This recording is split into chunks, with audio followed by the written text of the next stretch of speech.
Fox Sports. We are Baltimore. We are Arizona.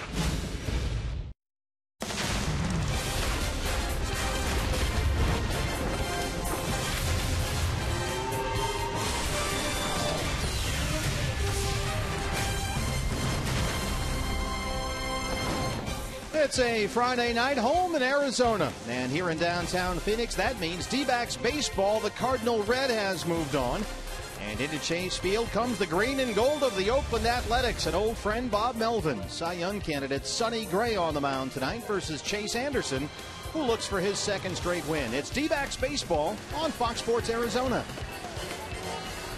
And good evening from Chase Field. Welcome to the broadcast. Steve Berthew, Bob Brenly along the way. The Diamondbacks and the Oakland A's, the first of three here. And this is going to be the toughest one for the Diamondbacks of the three games in this series, Bob, because they are up against one of the best young pitchers in all the major leagues. No question about that. Sonny Gray leading the American League in earned run average. We just got rid of that Cardinals pitching staff that was leading the National League in ERA as a staff, and now we face the best pitcher earned run average-wise in the American League. You know, the All-Star game in Cincinnati this year, kind of a celebration, a turning of the guard, if you will. A lot of young players making their presence felt, and those four guys in the American League have been outstanding, including the A's right-hander Sonny Gray. Talking to his manager Bob Melvin before the game today, I said, what's the best thing you like about Sonny Gray?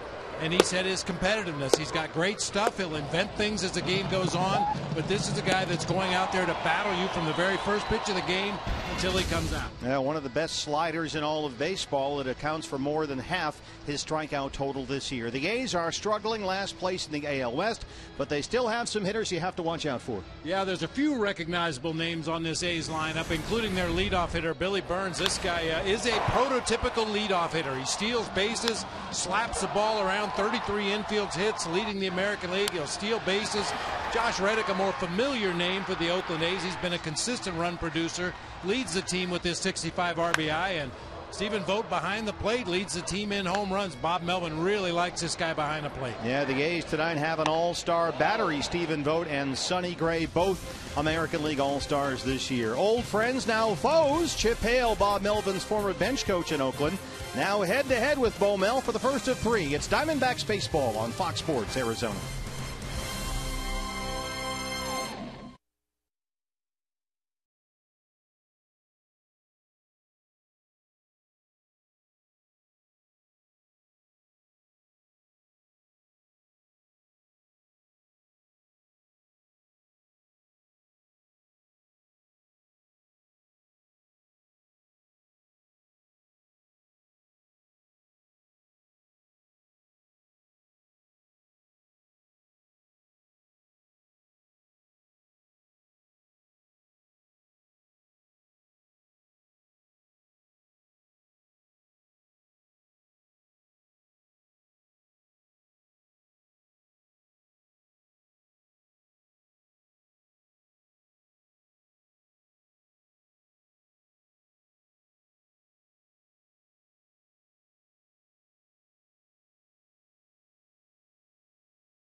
Sports Arizona is brought to you in part by Cox Gigablast. How will you live the gig life? By Lone Butte Casino, here in for more winning moments at Lone Butte Casino. And by Jack in the Box. For a limited time, try the new Portobello Mushroom Buttery Jack with melted garlic herb butter. Welcome back to Chase Field. I'm Kate Longworth. Well, the Diamondbacks look to sweep that series with the Cardinals under the rug as they welcome Bob Melvin and the Oakland A's here to Chase tonight. And there's a lot of storylines to this series besides just the play that will be out on the diamond. Bob Melvin, of course, returning to Arizona, and his former pupil, bench coach Chip Hale, will be managing his new Diamondbacks against his former Athletics. Now, when first pitch comes, it's all about game faces for these two. But prior to the game, they were friendly selves, and they rode together here to Chase Field, carpooling, and we had a chance to sit down with both managers and talk with Bob Melvin about what he sees in these current D-backs. Hard and scrappy, relentless, what they do. Now, they have some talented guys, too. You look at the numbers offensively, and they put together a great group of guys. But, you know, the type of team that if you have them down by 3, 4, 5 runs at some point, you better not let up because that can turn in a hurry. Oh, I'm ready. I know everything he's looking at, and I know, you know, we're going to have to be ready. It'll be fun. And I said it was going to be a battle. It sure is. And you can see more of this interview plus some fun things with both Chip and Bob Melvin on our website, foxsportsarizona.com. But now it is Chase versus the A's. Who will prevail here at Chase? Find out on the other side.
Well, last year they were both wearing the green and gold of the Oakland Athletics. Bob Melvin and his bench coach Chip Hale now on opposite sides of Chase Field here tonight. Chip Hale and his Diamondbacks trying to snap a 4-game losing streak, coming off the sweep at the hands of the Cardinals to begin this homestand. Now up against his former boss, Bob Melvin, the first of 3 the Diamondbacks and the Oakland A's. Chase Anderson looking for more consistency after bouncing back from 2 poor outings and a brief minor league demotion with a win last Sunday at Cincinnati. Chase Anderson up against these Oakland A's who come in struggling right now. They've lost 11 of their last 15 games, 18 games under 500 on the season, last place in the AL West. What about Chase Anderson? It was a nice start for him Sunday against the Reds. Here's Chase on Chase.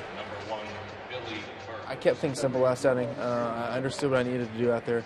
I pitched to my strengths, and I was convicted to each pitch I threw. And I feel like more times than not, when you're convicted what you're doing out there on the mound, you're going to have success. And I utilize the defense. And, they scored runs and we got the win. That's all that really matters.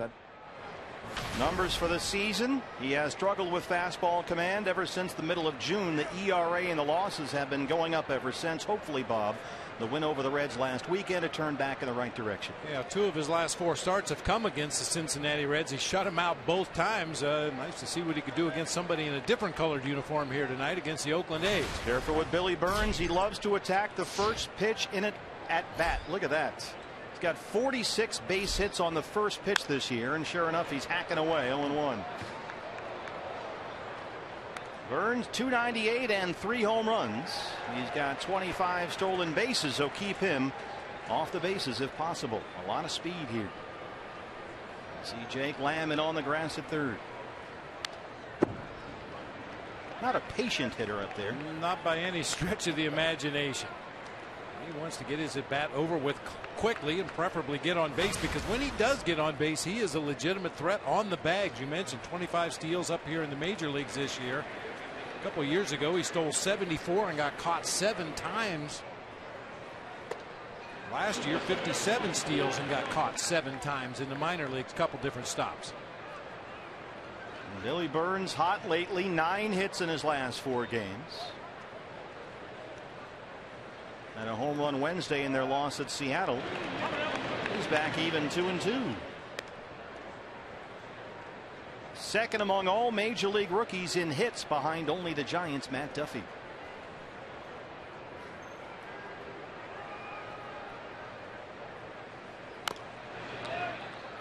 Pesky is the word that comes to mind. I was just going to say that. He's already annoyed you. In the open of the show, I mentioned he is a prototypical leadoff hitter, at least what you used to consider a leadoff hitter to be. A guy that would foul off pitches, he'll bunt for base hits, he legs out infield hits, threat to steal once he gets on. And starting the ball game with one of those pesky at bats. Just missed inside. He was quickly down 0-2, and now it's a full count, 3 balls and 2 strikes. He's a switch hitter, a natural right-hand hitter. Oftentimes when he bats left-handed, he tries to slap it the other way for base hits, like right there.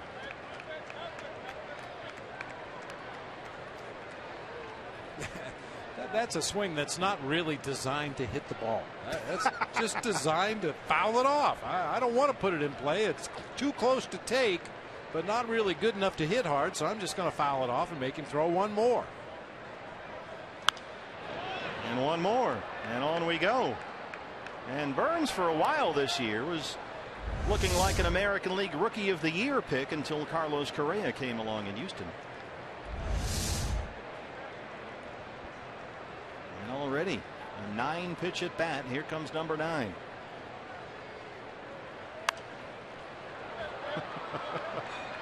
You were saying pesky. Yeah.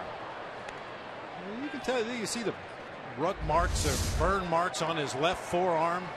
You see on our Fox tracks all around the strike zone, trying to elevate, trying to go down low. He got burns on that left forearm from sliding head first into the bases. Uncle, stop. None of these pitches are strikes, at least according to our Fox tracks. Only one was on the edge of the strike zone.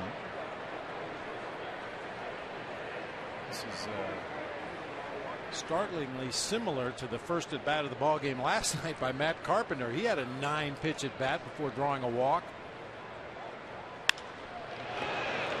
Almost hit Ron Washington down there. There's Wash. Back in the green and gold. 12th pitch of the at bat coming up, and as you can see, it looks like only 2 or 3, the most, have been in the strike zone. Broken bat, roller, Chris Owings. You got to hurry to get Burns, and there's the first out. A hard-earned first out for Chase. Here's the lineup for Bob Melvin's Oakland Athletics.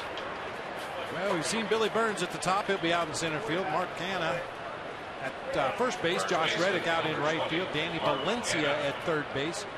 Stephen Vogt behind the plate. Brett Lowry at second base. Jake Smolinski out in left field with Marcus Semien at shortstop, and Sonny Gray, the right-hander, on the mound. We've got some good young hitters in this lineup. We mentioned Billy Burns, second among all Major League rookies in hits. Now you've got Mark Canha, who leads all American League rookies in RBIs. And there's a strike inside, 0-1. Jim Wolf is our plate umpire tonight. Mark Canha, 254. He's got 10 home runs.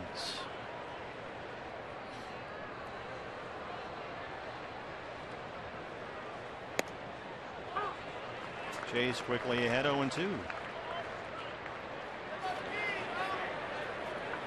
Settle in.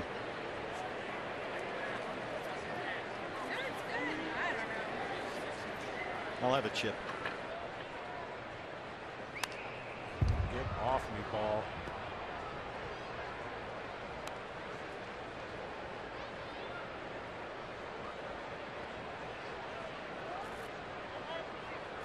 Mark Canha leading American League rookies in RBIs. Anytime you're a rookie doing something better than Carlos Correa this year, you're doing something.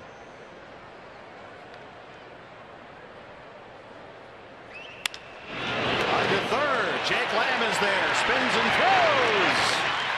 Backhand short out by Goldie. 2 down.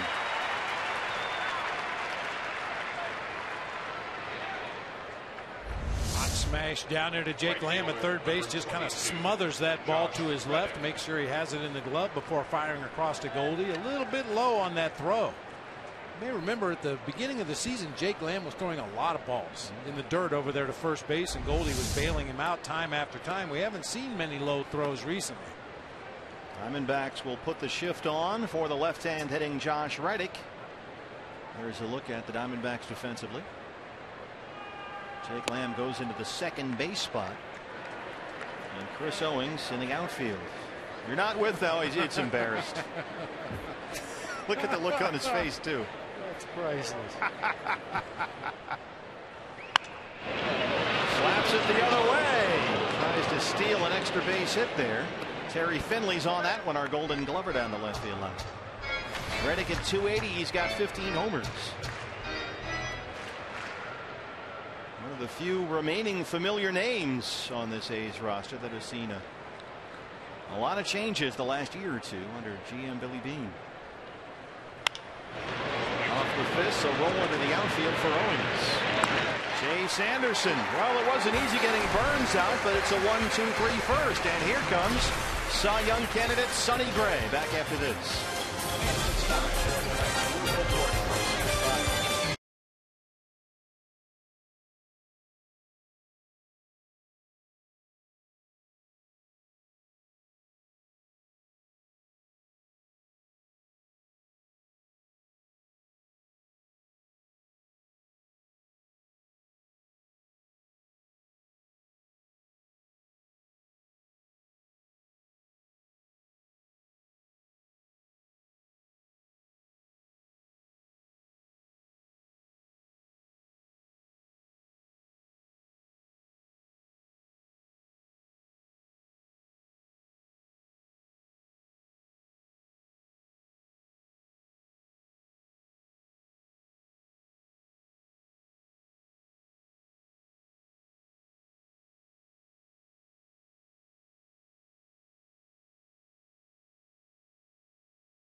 Back at downtown Phoenix, Diamondbacks have a tall order ahead tonight. In your Arizona Ford, starting pitcher for the Oakland A's, it's Sonny Gray, having a potential Cy Young season. One of the best pitchers in baseball. He's only 25 years old. Chip Hale saw plenty of this young man last year in Oakland.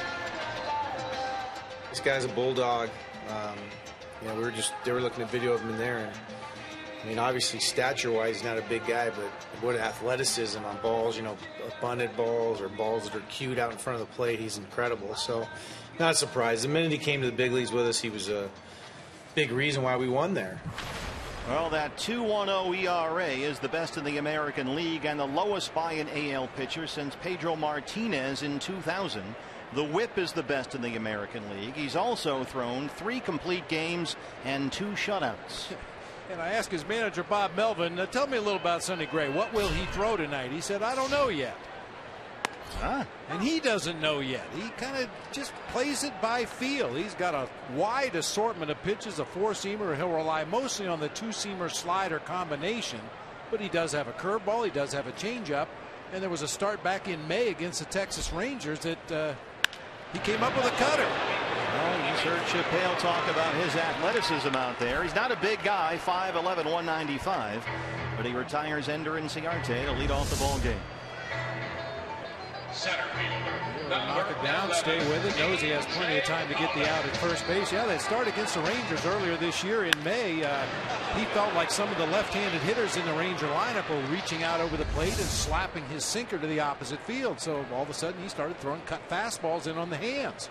That'll change some hearts and minds. So yeah, just depending on what he's got working on a given night, you might see more 4-seamers than 2-seamers. You might see a few more curveballs, but basically it's a sinker slider combination that gets him most of his outs. Strike 1 to A.J. Pollock. Yeah, he usually operates with first pitch fastballs, Sonny Gray. He's got that 4-seam and 2-seam that both average 94. He'll throw them a lot.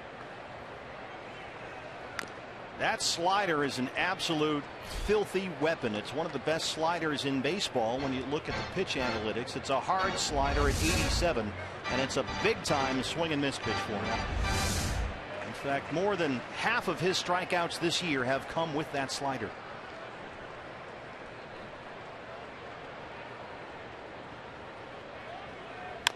The outer half, and it's tapped in the hole. Valencia has to charge and just throws out A.J. Pollock, 2 down.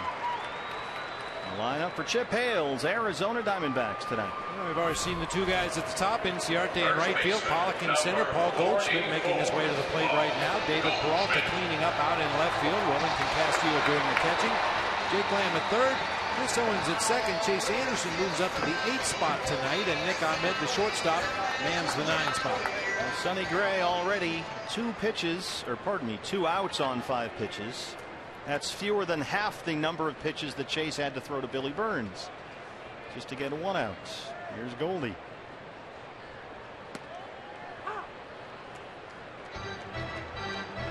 Strike 1 to Paul Goldschmidt. Stephen Vogt. Must be something wrong with the glove there. Kind of clanked that one. Closed the mitt just a little too soon there. The ball hit off the fingertips and rolled harmlessly over into the on-deck circle.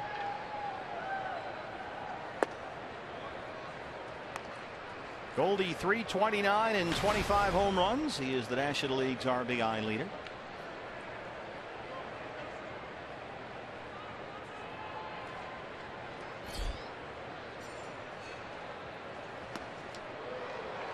Big cut at that one.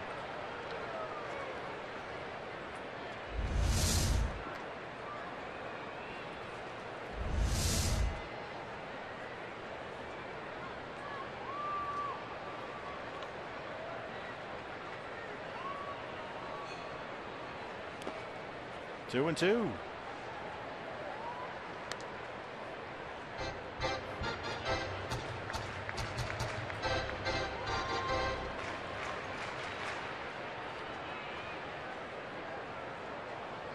Don't see a lot of successful short right-hand pitchers. Usually baseball, we like our righties big, 6'3", 6'4", 220. Sonny Gray, 5'11", 195. He's a little dude out there, but he pitches big. Brett Lawrie at second. A quick 1-2-3 first for Sonny Gray. No score at Chase Field.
College night. All students in the ballpark with us here. Picked up a limited edition custom ball cap. Plan to make it to the next college night. Only $20.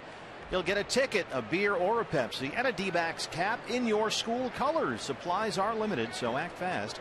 Get your tickets right now, dbacks.com/college. Here's some of the ASU college night caps. Got them in all the school colors. Green and gold in the ballpark tonight. And Danny Valencia leads off the second against Chase Anderson. Danny Valencia has played most of this year with the Blue Jays. He's hit 5 home runs in 16 games since Oakland picked him up on waivers at the beginning of this month. Now Valencia putting on quite a show in batting practice today. I was standing down there with Mike Aldretti, one of the Oakland coaches, and marveling at the amount of movement that this guy has. You know, and usually guys that have a lot of bat waggle and leg kick and all that stuff going on, it's tough to keep their timing and their rhythm. Nick Ahmed. But apparently when it all comes together for Danny Valencia, he can put quite the charge on the baseball. He's had a nice year, 289, 12 homers. Blue Jays have so many good hitters, they just didn't need him. There's another pretty good hitter, Stephen Vogt, the all-star catcher.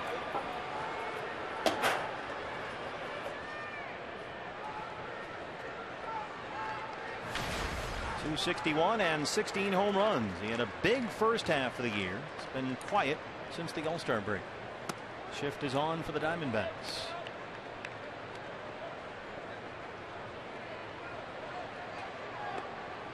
Nice to see Chase if he can get a quick 1-2-3 second after all those pitches just to get one out in the top of the first. You can see Vogt since the All-Star break about a $190, just 2 homers.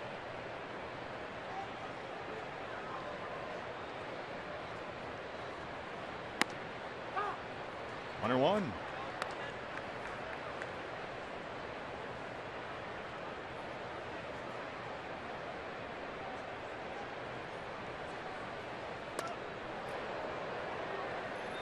I didn't really get a chance to talk to Stephen Vogt before the ball game, but I wonder what his feelings are about that All-Star game. Obviously a tremendous honor for any player to get selected to an All-Star game, but when you're an everyday catcher, you probably like those 3 days off just to rest up some of the bruises and sprains and strains that I'm sure Stephen Vogt has been dealing with all year, but didn't get those 3 days off over the break and hit the ground running afterwards, and it's been a struggle for him.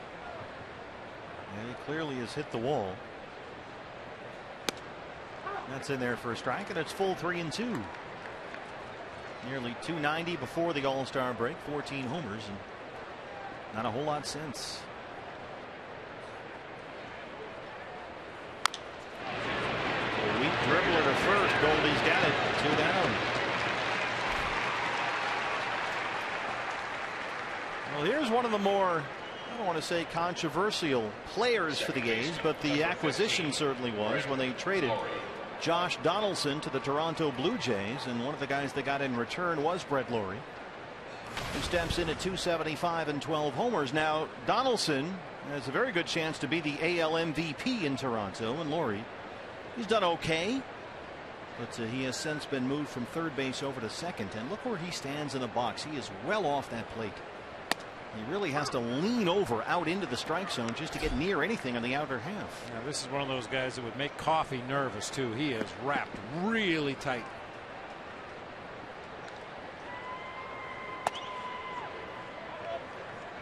But he's got a 7-game hitting streak. He's hit safely in 7 straight, 9 of his last 10. They're determined to pitch him inside. Missed down that time, and it's 2-1. A lot of teams lately have been trying to pitch Brett Lawrie away, breaking balls on the outer half, because he has to lean so far forward because of where he stands. He tends to get off balance and take some bad hacks at that pitch right there, but it missed it. It's 3-1.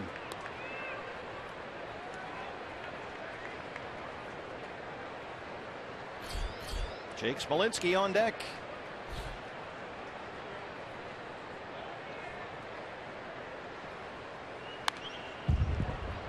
Came in with a fastball that time. 3-2.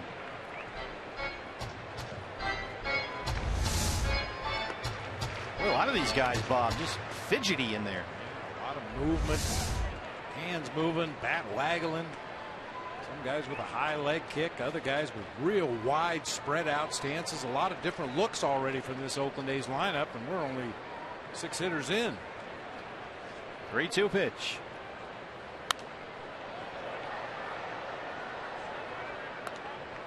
Well, Laurie has always been a guy who's wired pretty tight. He will run through walls. He will smash water coolers. That's kind of been his MO in his career. He is a high energy guy, to say the least. Hard to second, but right to CO. 6 up, 6 down. A good start for Chase. No score in downtown Phoenix.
Take a look at our Geico this day in Major League Baseball history. On August 28th, a couple of big birthdays. Lou Piniella, born in 1943, was the 1969 AL Rookie of the Year. And Louisiana Lightning Ron Guidry, born back in 1950, was the Cy Young winner in the American League in 1978.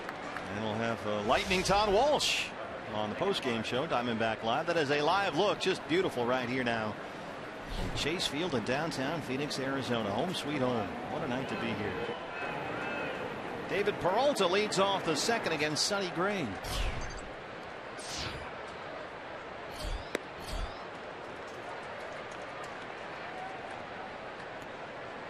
David hitting .302 and 13 homers. He's hit safely in 5 straight.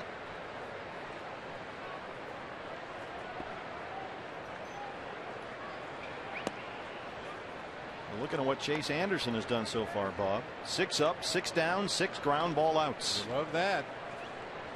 Keeping it down. That's the winning formula. Boy, this guy's a handful. David way out in front of that one.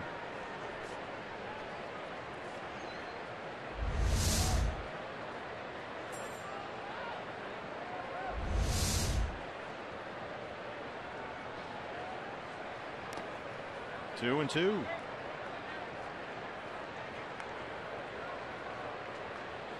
One thing about Sonny Gray, he has been a little vulnerable to the long ball lately. He's given up home runs in each of his last 3 starts, including 3 home runs in his previous start. That was last Saturday against Tampa Bay. So he will hang one occasionally. Bounce to Laurie at second.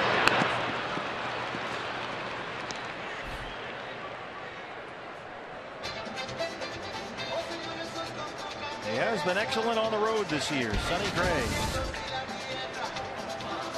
Celebrating Ron Guidry's birthday today. He's on that list with a 1.69 ERA.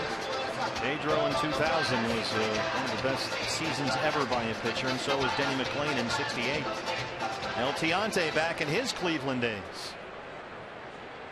And of course, who can forget Spud Chandler? He loved potatoes. Wellington Castillo, didn't he? Yeah, I think. Sounds good to me. Sure.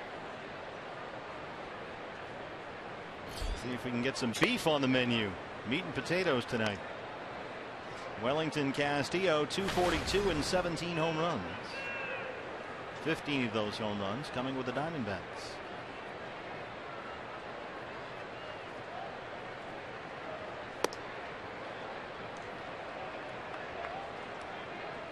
Hashtag beef mode here at Chase Field.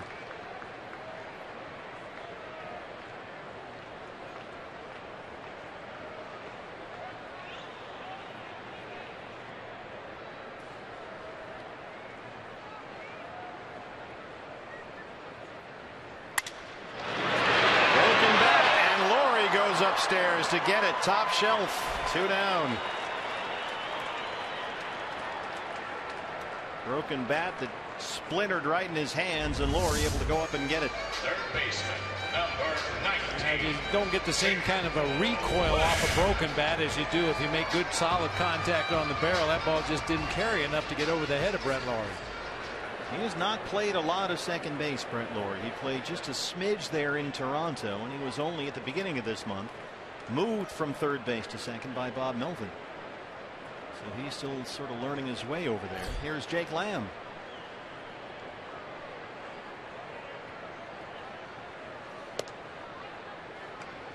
Jake with a pair of hits and an RBI last night against the Cardinals.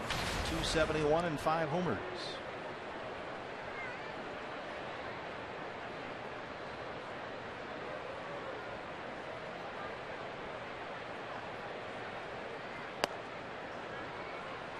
You mentioned earlier on Sonny Gray, not what you would expect from a power right-handed pitcher. He's only 5'11". Our somewhat reliable staff did some research, and of course Pedro Martinez was 5'11", so about the same size. Number of guys at 6 foot. Drops it into left, a base hit. Now, usually when you think of dominant right-hand pitchers, they're Roger Clemens types, you know? 6'3", 6'4", 225, 230.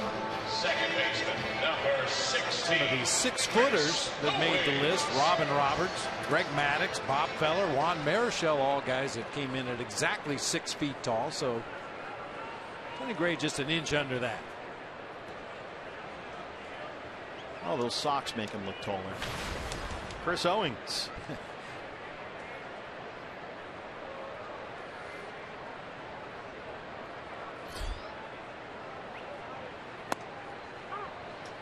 Just always, it seems like he starts out every guy with a fastball down and away. Kurt Schilling used to say that.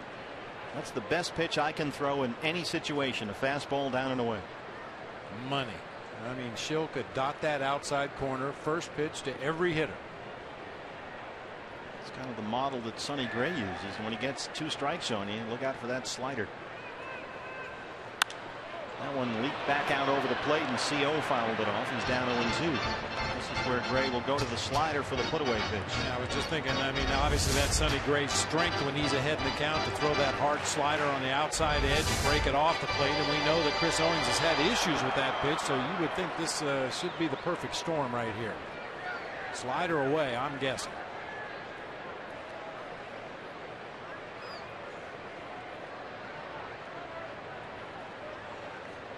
Looked like Vogt called for a fastball away, and then maybe thought better of it, called timeout himself.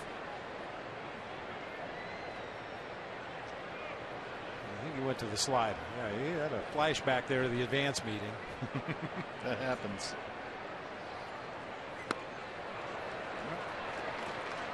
Strikes out CO. They strand the 2-out single. Will go to the third on a gorgeous night in downtown Phoenix, Arizona. No score. The A's and the Diamondbacks. Now fans, check out DVTV as we go down on the bar with the Arizona producers. For a look at what's going on.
Hey fans, now's the time. Tweet your strongest fan photo. Use the hashtag AZDanaStrongFan. And you just might see yourself at an upcoming broadcast brought to you by T-Mobile. Third inning here at Chase Field. Diamondbacks at A's, no score. And so far for Chase Anderson, 6 up, 6 down, and 6 ground ball outs. That ground ball has worked really well tonight so far. Keep it down, keep it on the ground.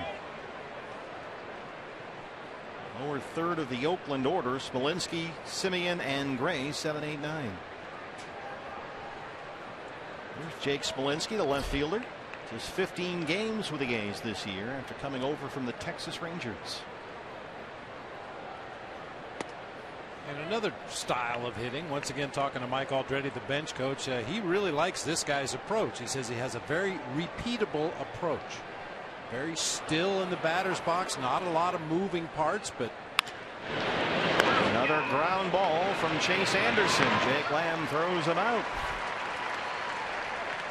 Before we get started on Marcus Semien here, let's take a look at our keys to the ball game tonight. Of course, the frenemies going at it tonight. Chip Hale in the third base dugout. Bob Melvin over on that first base side. What is the other key here?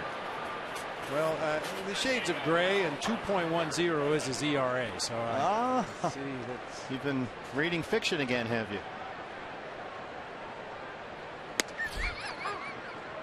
Marcus Semien. Isn't it all fiction? Fair point. Semien 252 and 11 home runs. That is laced down the left field line, headed for the corner. Picks it up. Marcus Semien has his 21st double. He really has struggled since the second half, at least initially, but he's picked it up here in August. Pitcher number 54, nice offensive player. The glove has been a struggle, but the bat's been there. Yeah, 32 errors on the season for the A's shortstop, but they like this part of his game, driving the ball down the lines, in the gaps, occasionally out of the ballpark. But 32 errors. Whew. Yeah, that is by far the most among all major league shortstops. The Nationals' Ian Desmond is second with 23. Semien has 32. Sonny Gray hits it to the right side. Holmes is on it. Semien moves up, 2 down.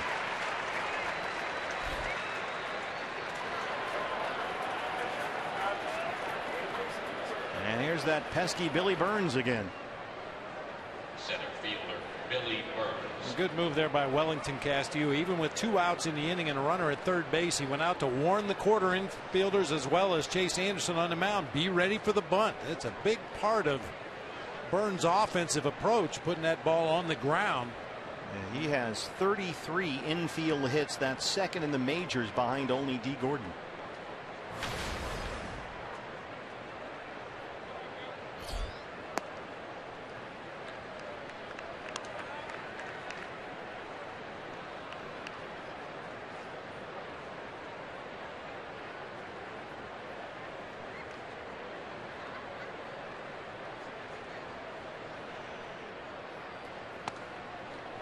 Two 2-0.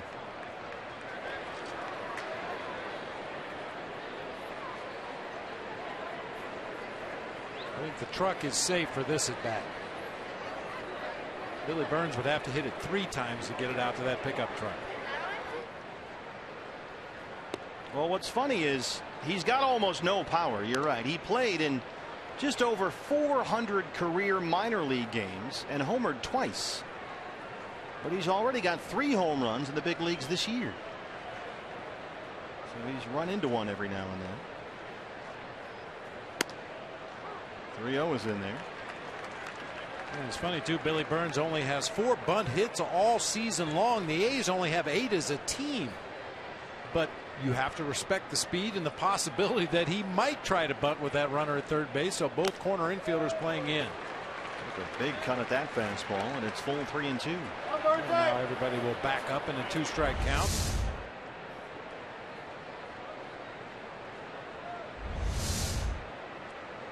Well, Goldie will back up. Jake Lamb still plays even with the bag down there at third. Fires it the other way, and that's an RBI single. Semien scores. Billy Burns makes it 1-0 Oakland. I'm already sick of this guy. I mean, he's a really effective player. You can see why there was all that Rookie of the Year talk. Just slaps it the other way. That's what he does from the left-hand side so often. A natural right-hand hitter. And now the cat and mouse will begin. Burns would like to get himself into scoring position as quickly as possible here with 2 outs in the inning, and Chase Anderson and Wellington Castillo are going to try to keep that from happening. 25 stolen bases on the year. He's been caught 5 times. There's ball 1 to Mark Canha. And only Jose Altuve in the American League.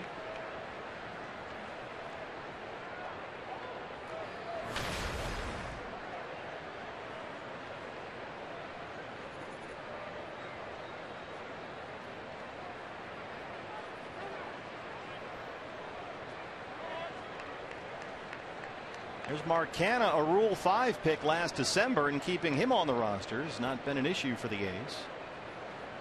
He's seeing the majority of the time at first base lately, with Ike Davis out for the year after hip surgery. He's also played a lot of left field for Oakland this season. And that's always the key with the Rule 5s. You got to find something for them to do on the major league roster. It's been a battle in terms of the Diamondbacks and Oscar Hernandez trying to find him spots to get in there. But that's not been a problem for Canha. 254 and 10 home runs.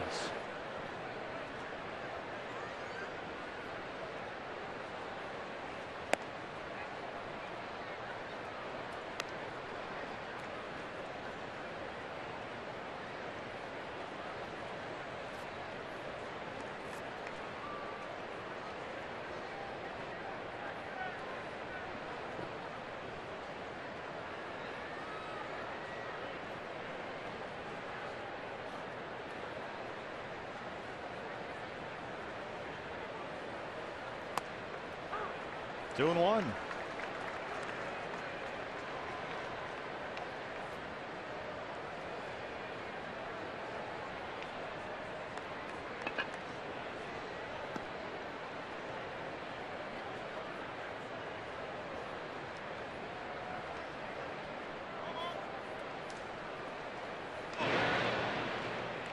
Burns trying to get an extra step on that lead over there at first base. Chase Anderson noticed it, snapped another throw over to Goldie that time.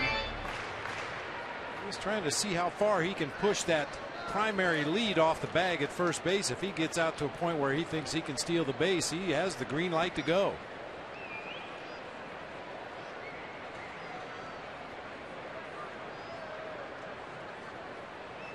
Burns bluffs and holds. That one misses inside, and Chase is behind on Canha, 3-1.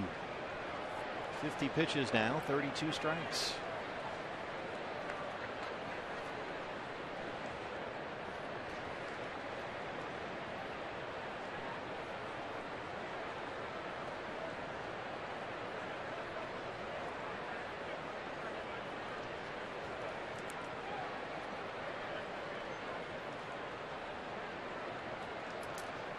Burns takes off. That one is belted toward the left field corner, and Burns is flying into third.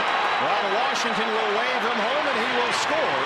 And it's an RBI double for Mark Canha. 2-0 A's.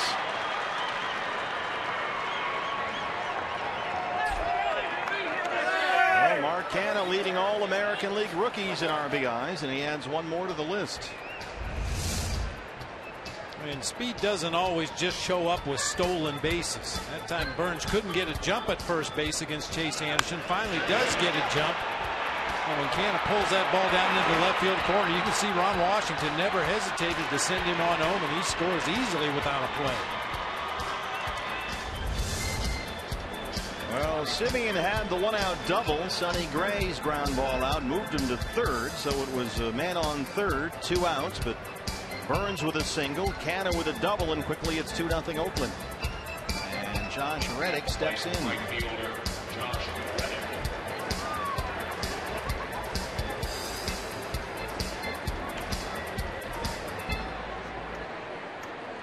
Reddick grounded out his first time. Diamondbacks will not put the shift on this time against Reddick.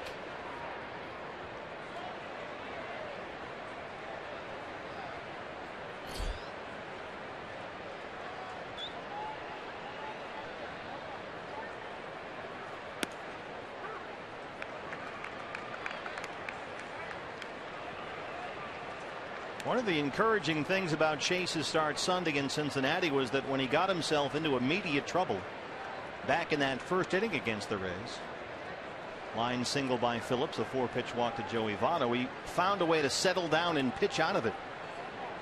And he's got to try and limit the damage here, and he does that. Gets the pop up from Reddick, who slams the bat down in disgust. Lands under it.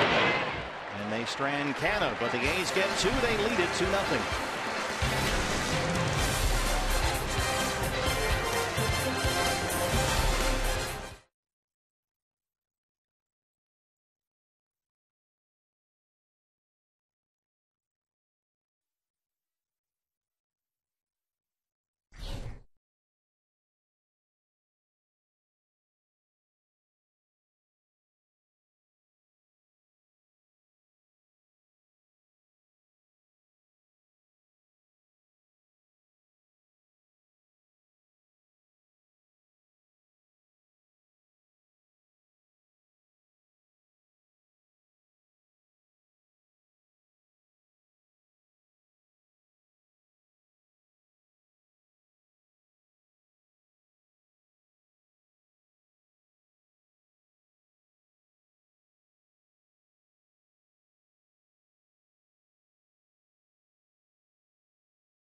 And Fox Sports 1 has the game everyone has been waiting for. Get your khakis on. Jim Harbaugh takes his Michigan coaching debut with the Wolverines against Utah Thursday, September 3rd. It's a 4 o'clock start. The only place you can see the game is on Fox Sports 1 and streaming live on Fox Sports Go. The Michigan coaching debut for the former Wolverine quarterback, number 4, Jim Harbaugh. 2-0 A's here. Sonny Gray staked to a 2-0 lead. Chase Anderson batting 8th for Chip Hale tonight. Leads off the Diamondback third.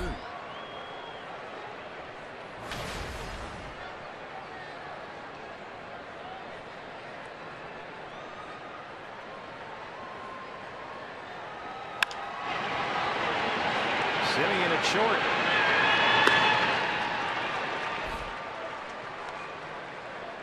Hey fans, anytime the D-backs win, you win at Papa John's. A day after every Diamondbacks victory, you get 50% off your regular menu price online order at Papa John's. Enter promo code D-backs50 at papajohns.com. One away for Nick Ahmed. Chip Hill getting a little creative today with a batting order, with the pitcher batting 8th and Nick in the 9th spot. 216 and 7 home runs. Got to be weird for him. Up against his former boss, Bob Melvin. They were side by side in the A's dugout for so long. Now on opposite sides. Different colors.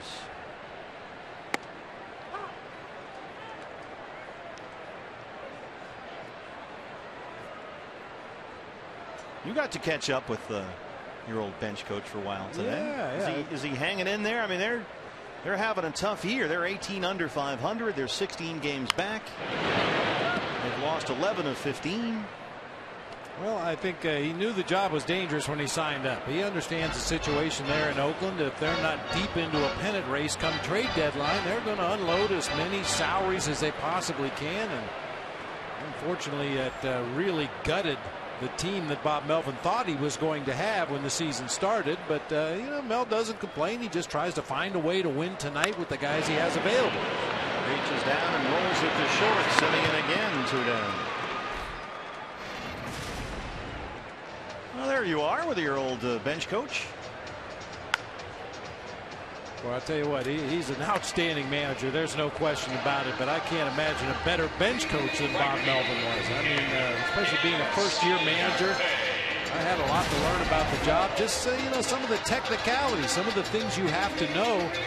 Even as simple as making a change. When you send up a pinch hitter, you have to alert the home plate umpire. The change is straight up, or this guy's going to hit second, that guy's going to hit ninth. Just little technical things that I wasn't aware of. And of course, Bob Melvin had been the bench coach for Phil Garner in Milwaukee before we stole him away. Invaluable. What was his great strength in that role? Well, Mel, and it has carried over now as a manager himself, the ability to see into the future. You know, you have to look at your own lineup. You have to look at the opposition's lineup. And you try to count them out in your head. Okay, next inning should be a 1-2-3. If he pitches well, it'll be a 1-2-3 inning. Then we'll roll back around to the top of the order. And okay, if we get through that inning, you try to think, okay, where are we going to be in the seventh inning? And you start doing that in the early part of the ball game. And what matchups do I like at that point? And of course, he's done all his homework. He knows the numbers. He knows who he likes on the Diamondbacks relief pitchers, which relief pitchers he likes on Diamondbacks hitters, and you try to manage yourself into a situation where you get the favorable matchups, and he's already thinking about that. I always hear you have to be a move or two ahead, but it sounds like he was 3, 4, 5 innings ahead. Well, and you know, as a bench coach, part of your job is to alert the players that are going to be used. So you know, many times without even saying, Mel would turn around and say, well, pitcher's up third next inning. I know we're going to hit for him, so I'll go tell Greg Colbert and Rubio Durazo to go ahead and start getting loose, because those are the two guys we'll probably use in this situation. So while the managers, they're grinding over the lineup card and pitch by pitch with the home plate umpire, the bench coach is free to kind of roam around and make sure guys are ready when that situation comes up in the ballgame. That's Glenn Sherlock's job now for Chip Hale. And after a while, you know, you don't even have to ask anymore. You just know. You've worked with the guy all season long. You've seen situations come up, and what does he like to do in those situations? Who does he like to use? And you try to smooth out some of the speed bumps for the skipper. Well, Sonny Gray gets the 2-0 lead, gets the shutdown inning. Diamondbacks down 2-0.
Well, you can't mention the Oakland Athletics and Arizona Diamondbacks without some obvious connections here. The chief baseball officer, his ace was the GM, Tony La Russa and Dave Stewart.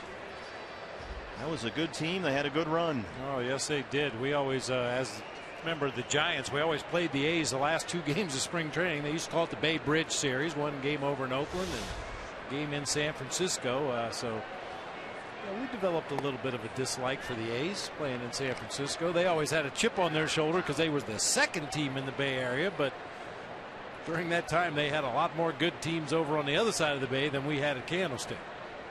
They have a unique fan base, that's for sure. They are diehard fans. They don't have a great ballpark. We all know that, but it doesn't seem to dampen their enthusiasm for their ball club. 1-1 on Danny Valencia, who leads off the Oakland fourth. Broken bat, one hop, backhand stop by CO and throws him out. There is a top tier, second tier kind of a thing with the Giants and the A's, isn't there? They have a little bit of an inferiority complex in Oakland.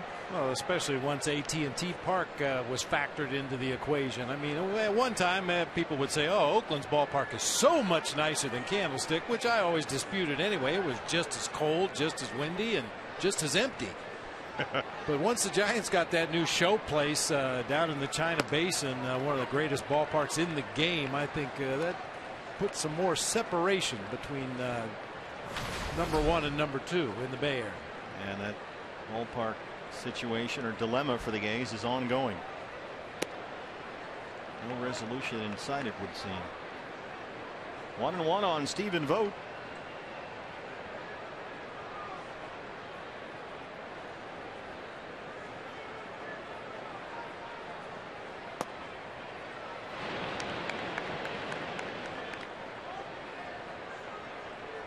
No batting gloves.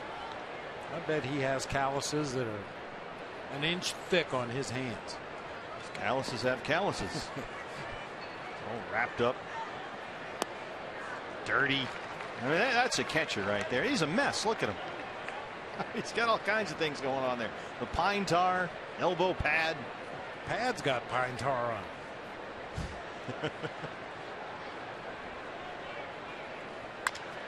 High chopper over the mound. Ahmed behind the bag. Low throw. Goldie's there. Boy, that's a tough throw for Nick. His momentum carrying him into right center field there, and he's got to turn and square to the bag at first. Keeps his feet moving the whole time. He just glides across that infield.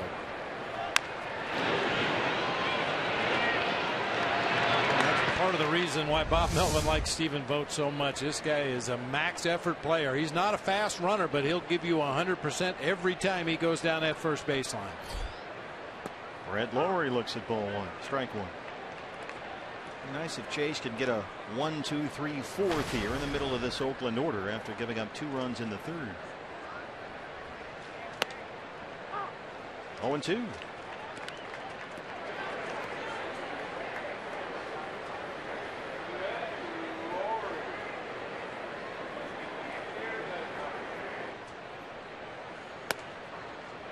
Called strike 3. Jim Wolf rings him up. First strikeout for Chase Anderson. There's your 1, 2, 3 inning. Diamondbacks down 2-0.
brought to you in part by your Valley Honda dealers, where you'll get more standard features for less money. CenturyLink, your link to what's next. And by Mix One, great taste, no face, available at local retailers. Downtown Phoenix, D-backs trail the A's 2-0. A.J. Pollock, Paul Goldschmidt, and David Peralta 2, 3, and 4 drew up in the fourth against Sonny Gray. We talked about Sonny Gray, how more than half his strikeouts this year have come with his slider. It's a little bit of a different slider than you usually see, isn't it? Yeah, it has a lot of downward movement. Most sliders have some sweep horizontally across the strike zone. His almost goes straight down. That is a true tight slider that Sonny Gray throws.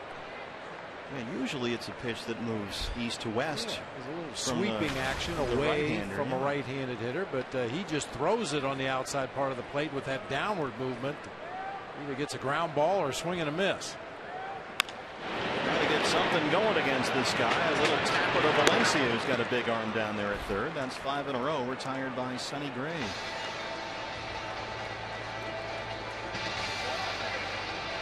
First baseman, Paul Goldschmidt.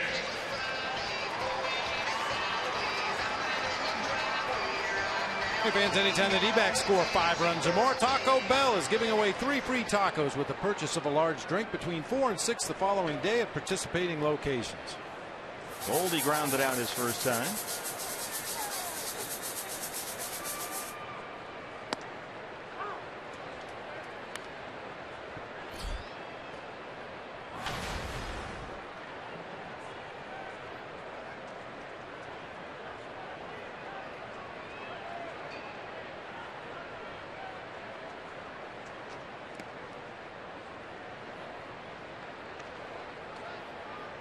See Sonny Gray not happy with himself after that pitch. Kind of scratched it up there. He's on a Smyrna, Tennessee, a first-round pick from Vanderbilt by the A's 4 years ago, the 18th overall selection that year. He's in on Goldie but misses. It's 2-1. Big season last year as a 24-year-old, his first full year in the big leagues. 114 games, the ERA just over 3, 33 starts, 219 innings. 2-2.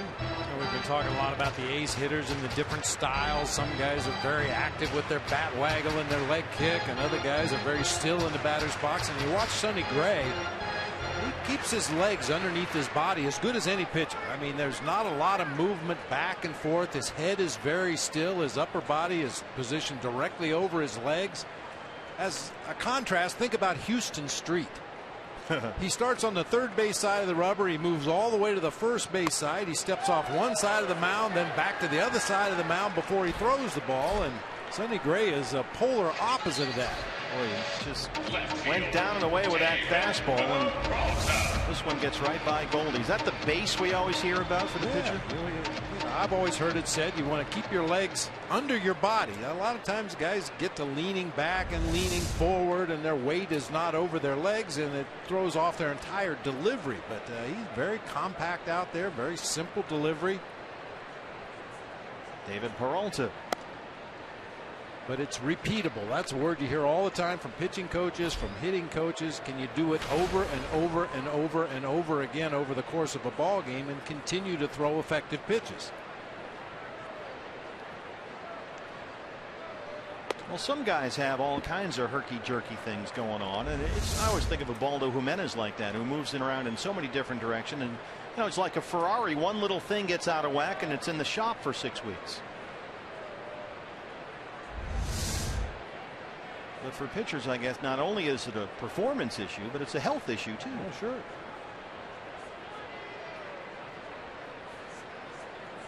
Especially for a little guy like this.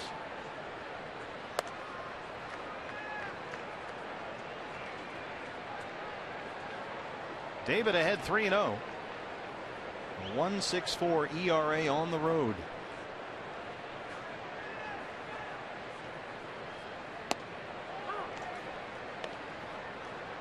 We talked about it throughout that Cardinal series. Every time you tried to figure out, well, why is this happening? It all came back to their pitching staff. And, you know, with Sonny Gray on the mound, everything comes back to him. I mean, everybody says the number 3 hitter in a lineup is usually the best hitter. That kind of seems to be conventional wisdom around the game. You put your best hitter in that 3 spot to make sure he gets an at bat in the first inning. Hopefully gets another at bat, extra at bat at the end of the ball game. Sonny Gray against number 3 hitters this year has held them to a .203 batting average with 2 extra base hits. No homers against the best hitters in the game. He's become one of the best pitchers in the game, that's for sure. Peralta shoots the 3-2 the other way from. And Gray keeps getting better as the season goes on. His ERA in his last 8 starts, home or road, is 1.93.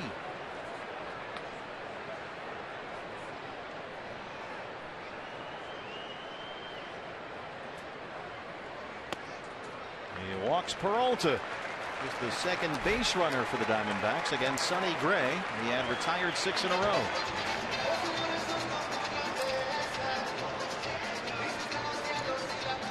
Catcher, Wellington Castillo.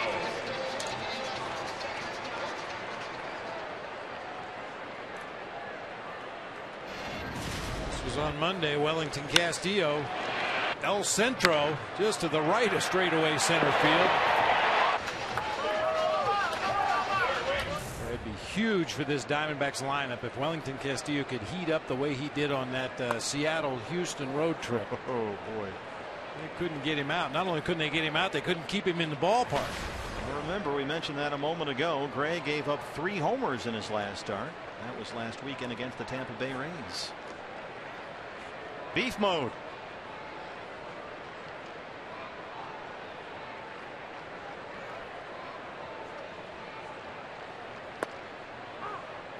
That's the strike call from Jim Wolf, 1-1.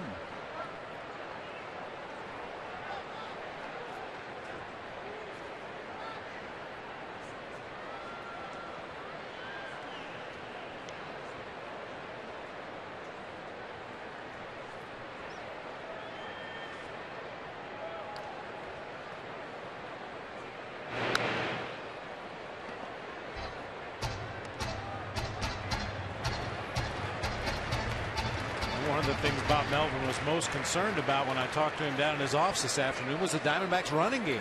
Yeah. A lot of athletes in the lineup, and Bob Melvin and I both played under Roger Craig in San Francisco, so that there's one thing he's got in his back pocket. It's that ability to slow down the opposition's running game with a lot of throws to first, have your pitcher hold the ball, alter his delivery to home plate, maybe call a pitch out or 2 here or there. What kind of a player was Bowman? You know, it's funny because those of us who played with Mel never thought he was going to go into coaching and managing. Why is that? He was one of those guys when the game was over, 10 minutes afterwards, he was in his street clothes on his way home. He just wasn't one to hang around the clubhouse and talk about that game, but certainly he was absorbing everything he saw and heard. But I think all of us were a little surprised when Mel went that route. And there's no doubt he was going to make a good manager if that's what he chose to do. It was just a little surprising that he decided he wanted to stay in the game. Sonny Gray, this is getting interesting here. He's been rolling along, 6 in a row retired, but he walked Peralta with 2 outs. Now he's behind on Castillo, 3-1.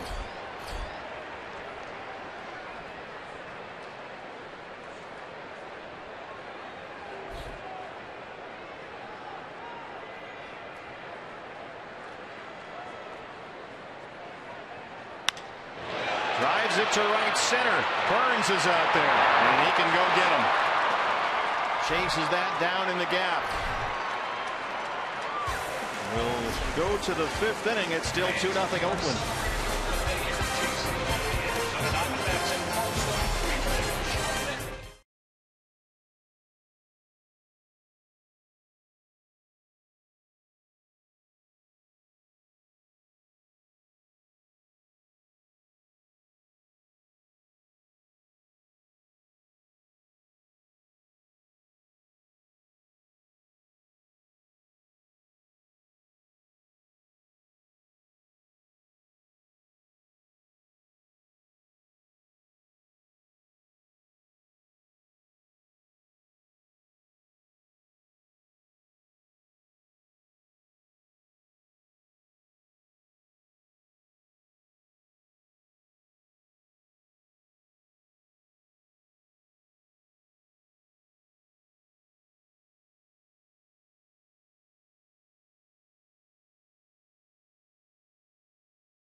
Into trouble after a Marcus Semien double. He was at third with 2 outs. Billy Burns scored the first run, then Mark Canha an RBI double delivered Burns, and that's been the scoring so far. 2-0 A's as we open up the 5th. Diamondbacks just cannot get it going against Sonny Gray, although Beef Wellington drove that one to the pool. Billy Burns has got that great speed, tracked it down, and took an extra base hit away. So very little margin for error for Chase, but I'm sure he figured that would be the case going into this start. That's got to be something for any pitcher in Chase Anderson's spot. Okay, I'm going up against one of the best pitchers in the game here. I got to be at the top of my game because it's going to be hard to get anything off the other guy. The reality is you're pitching against the lineup. You're not really pitching against Sonny Gray, but yeah, I mean, it has to be in the back of your mind. That's why I never understood where pitchers always get upset if they weren't number 1 or number 2 or number 3 in the rotation. What do you mean I'm a number 4? Well, you know, if you're number 1 or 2, you're going to match up against the other team's number 1 or 2 all season long. I think you're better suited in that 4 slot where maybe we can slide you in there against the other team's 4 guy and steal a game of a series. Jake Smolinski. And that guy pitches well. He eventually becomes a number 1. He struggles, and then you go, what happened to that guy? I tried to convince Randy it'd be better if he was the 4 guy in the rotation, but it just didn't work. Yeah. Chase behind on Smolinski, 3-0.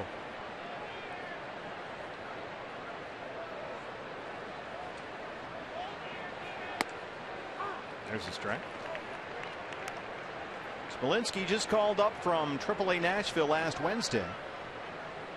And he's had 3 hits in 4 games since his minor league recall.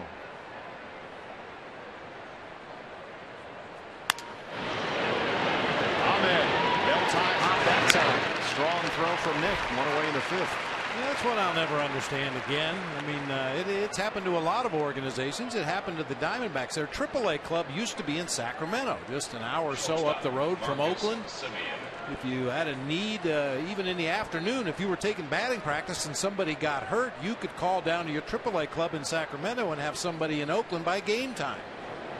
Now, Nashville's a wonderful city, but I think I'd rather have my AAA team close to the big league club. Well, the model for a long time has been the Red Sox. Their AAA team is in Pawtucket, Rhode Island, literally a 40-minute drive south. You go up 95, and you're in the car, and you're right there.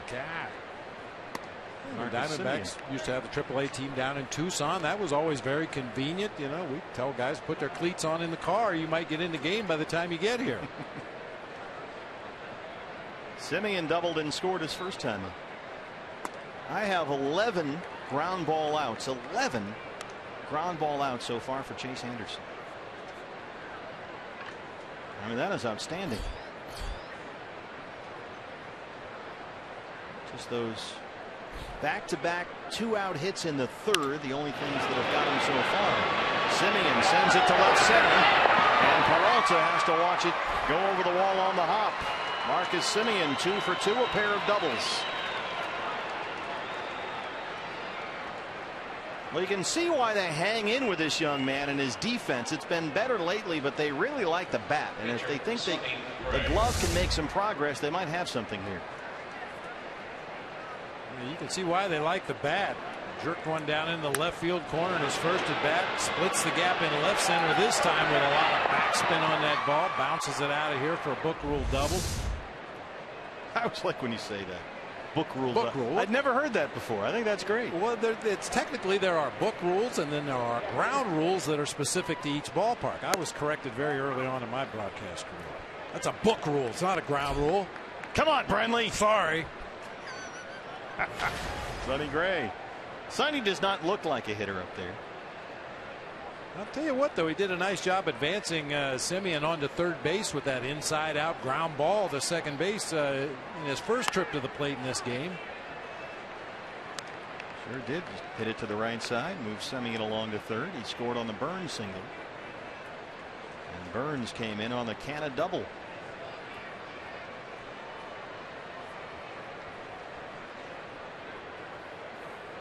How about this? I got one for you. I always like to work John Blue Moon Odom into a show because that's one of the great nicknames of all time. The last time an Oakland Athletics pitcher hit a home run, no, not Catfish Hunter, John Blue Moon Odom, in September of 1972. An A's pitcher has not homered since 1972. You played with Vida Blue for a while, didn't you? Yeah, Vida Blue with the Giants toward the tail end of his career. He had Vida on the back of his jersey. I always thought that was cool. Quite possibly the best athlete I ever played with. Wow. Vida could do everything. He wanted to learn how to play golf. He was shooting in the 80s within a couple of weeks. There were stories that when he was a football player back in Louisiana, he once threw an 80-yard in the air touchdown pass. I mean, he was just a tremendously gifted athlete that happened to be a left-handed pitcher that threw really, really hard. Well, this is the exact same scenario in which Chase Anderson found himself in the third inning. We got Burns and Canna coming up, 2 outs. Simeon on base. Last time Burns and Canna both had base hits, and it was 2-0. Slaps it the other way. Nick Ahmed busy back there. Strong throw from Nick to get Burns, who runs really well. And Chase, a good job there of stranding the 1-out double. Still 2-0 A's. Now is the best time to come.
Heritage Day, Saturday, October 3rd. First 10,000 fans get this Los D-backs soccer jersey, courtesy of Pepsi.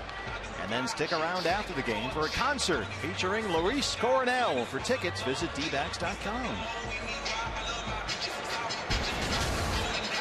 College night, giving away the D-back cap, part of your college night package in all the local school colors. Just $20. You get a ticket, a beer, or a Pepsi, and a D-backs cap with your school colors. Tonight is college night. And another college night coming up soon. Check it out, dbacks.com/college. You see the bills on those caps, how flat they were? That's the way the kids wear them, right? That's the way the kids nowadays, they wear those flat billed caps. You know, boy, back in the day, it took forever to get those fenders just the way you wanted them. You know, bend them down a little bit. Sometimes you had the peak in the middle, you know. Yeah, I like when it's bent down low and curvy. Yeah. Now everything's tilted and it's flat and it's up. See, that guy on the right there's kind of got it. Yeah, he's got some fenders going. There's some fenders, a little extra on the right side there. The old Cubs hat right there. There's the ASU colors on the D-backs cap. School started Monday. Jake Lamb, who's a Washington Husky, leads off the D-backs 5th against Vanderbilt's Sonny Gray. Pass Gray, a roller up the middle. Simeon's on it, spins and throws it away. And there's Vogt backing up. Tough play. Probably should have just ate the ball, but They keep Lamb at first. We talked about that on our catcher's show, Bob. Vogt running all the way up that line. I bet he's done that once or twice with Simeon out there. Oh, yeah, and at his home ballpark, there is a ton of foul territory, so you've got to really bust it to get down there and back up that play. Simeon with some nice athleticism right there, but Canna couldn't hang on to the throw over at first. I think Jake was going to let it out anyway. And there you see Stephen Vogt backing up the play, making sure it doesn't roll into that first base dugout. Base hit for Jake Lamb. He's 2 for 2. Here's Chris Owings.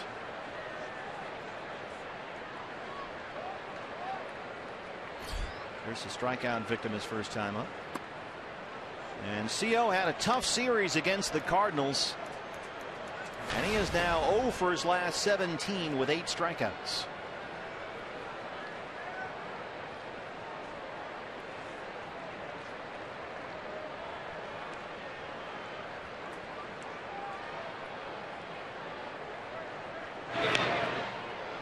Yeah, that's a quick move to first. Quick feet by Sonny Gray, and then fires a bullet over there trying to get Jake Lamb, who didn't have much of a lead.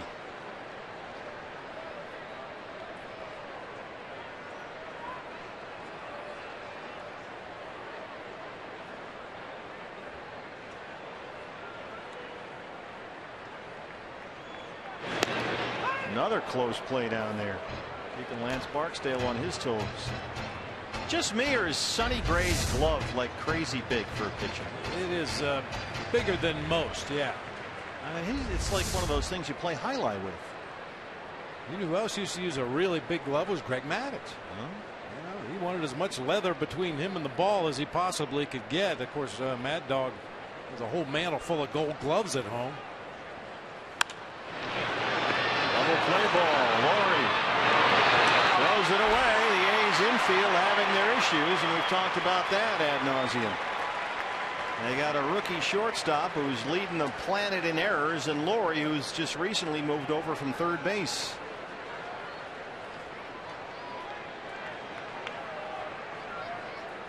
Laurie made that a much tougher play than it had to be. He chose to take it himself rather than flip on to Marcus Semien, who was on the bag. And by taking it himself, Laurie was guaranteed he's going to make an off-balance throw here, fading away, trying to get out of the way of the runner, and he doesn't even get it close to first base. So Lamb out at second on the putout, 4 unassisted. Fielder's choice for Owens, who moves to second on the E4 by Laurie. 1 away for the pitcher Chase Anderson, batting 8th tonight.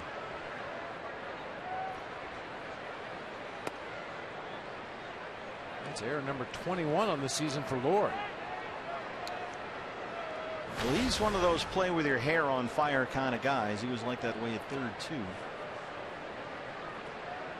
But, still trying to figure out second base. Done a pretty good job for the most part, but had not played a ton of second. Only 38 games at second base in 4 years for the Blue Jays. This one hit right to him. Chase gets it to the right side. They move Owens along. 2 outs.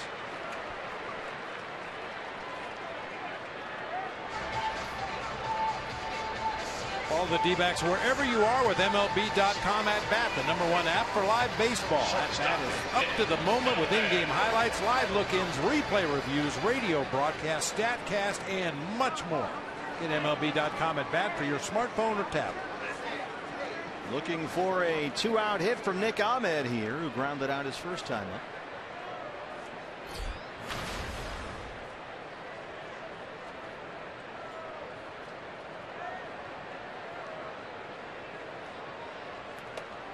Well, he spiked that one big time, well out in front of home plate.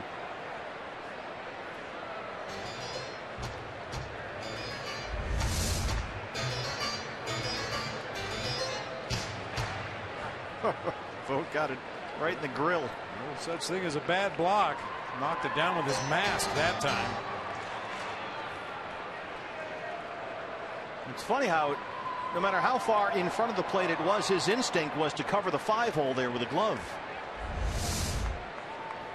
Well, a lot more of them are going to go through that 5-hole than bounce over your shoulder or your head. So. Yeah.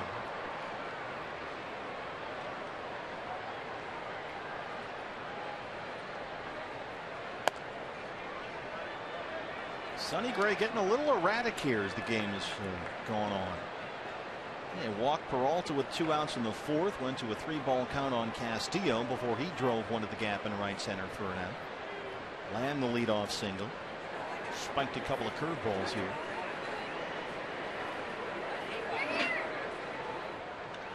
I'll try and cash in here, get that run home from third with 2 outs. Sonny Gray has given up 2 or fewer runs in 17 of his 25 starts this year, so you don't get too many chances against this guy.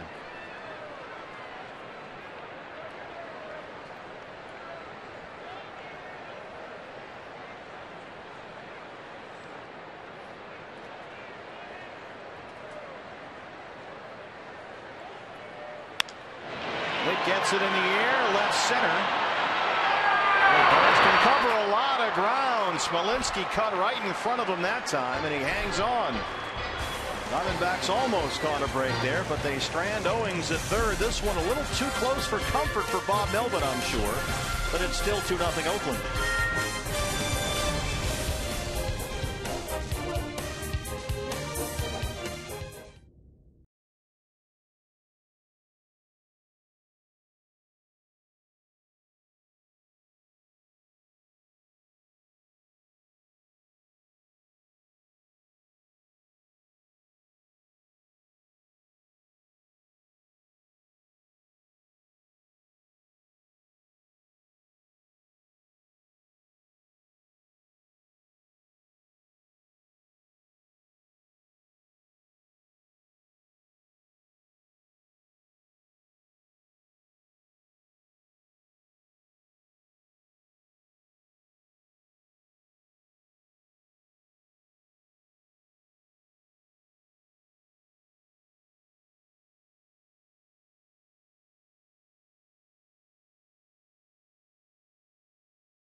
Diamondbacks baseball on Fox Sports Arizona is brought to you in part by Card Power from Arizona Federal Credit Union. Now that's the power of us. And by Phoenix International Raceway. Join PIR on November 15th for NASCAR. Visit us at phoenixraceway.com and get your tickets now. Oh, a natural right there. Yeah. Trying to give our camera guy a wet willy. Chasing him down the concourse. Wearing the D-back onesie.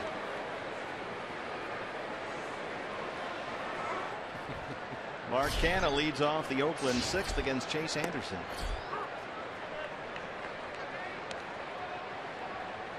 Canha had an RBI double his last time up. He's 1 for 2.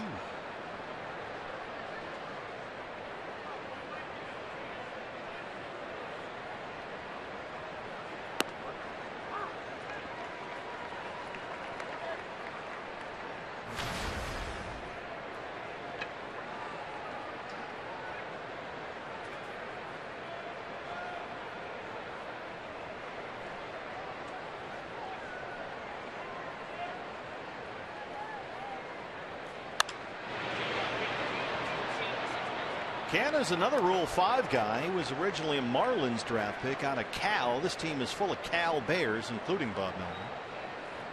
Rockies took him in the Rule 5 draft last December, then traded him to Oakland for a minor leaguer. Simeon went to Cal. Canha.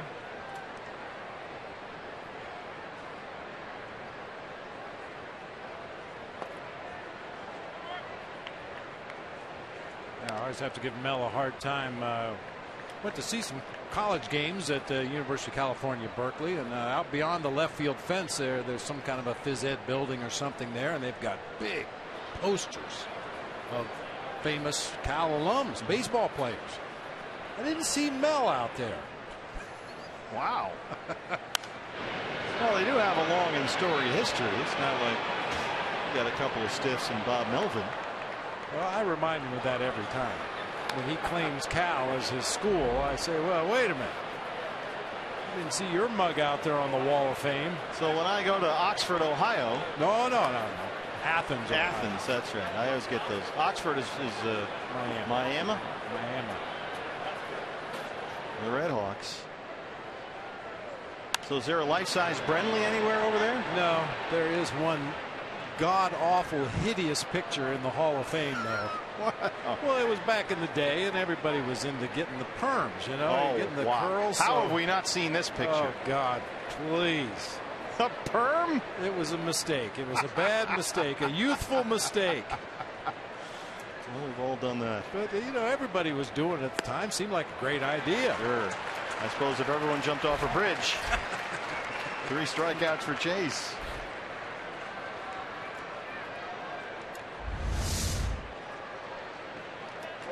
Good location, good movement on that changeup. It's a little sink on it right underneath the bat of Canada that time for strike 3. Chase has done very well. He's got 12 ground ball outs, 3 strikeouts. He has not walked a batter. He's given up only 4 hits. Here's Josh Reddick 0 for 2. Shift is on again.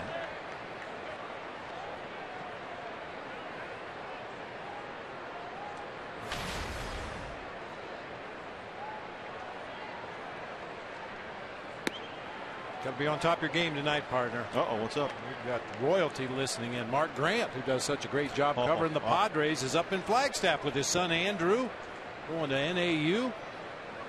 Hey, Pally. They got the D-backs dialed up in the back. That's right, Pally.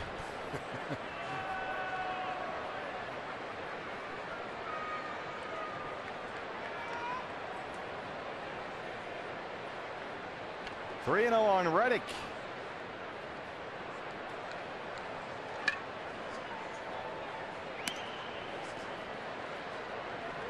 There's the first walk of the ball game issued by Chase. Brings up Danny Valencia. Third baseman Danny Valencia. Oh, the big head's out by the pool tonight. Bieber's down there.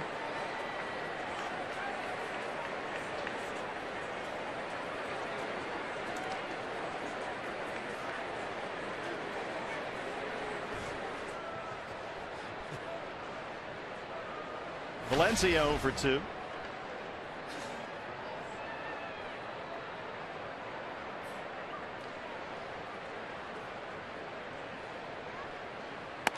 This is a guy who's been around a lot. He was originally a Twins draft pick out of Miami. He's bounced around the American League last 6 seasons. Boston, Baltimore, Kansas City, Toronto, now Oakland. Chase was rolling along there, but walked Reddick, and now he's behind on Valencia. 90 pitches, 57 strikes. Randall Delgado starts throwing in the Sanderson Ford bullpen.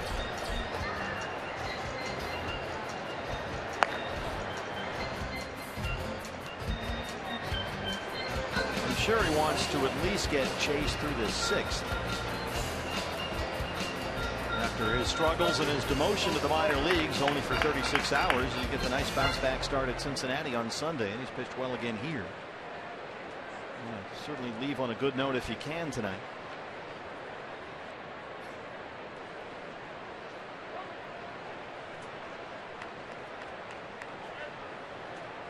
And the D-backs know and have said so, in fact, that Chase is better than he's shown since the middle of June. That's really when things started to get off course for him. And even last week in Cincinnati, Chip said that Chase is one of the leaders on this staff, and on a team trying to build a solid rotation, they need him to be that guy. And he certainly has been the last 2 starts.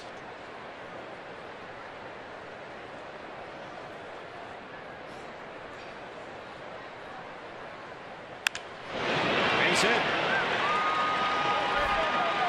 Reddick will stop at second. 2 on, 1 out for Stephen Vogt.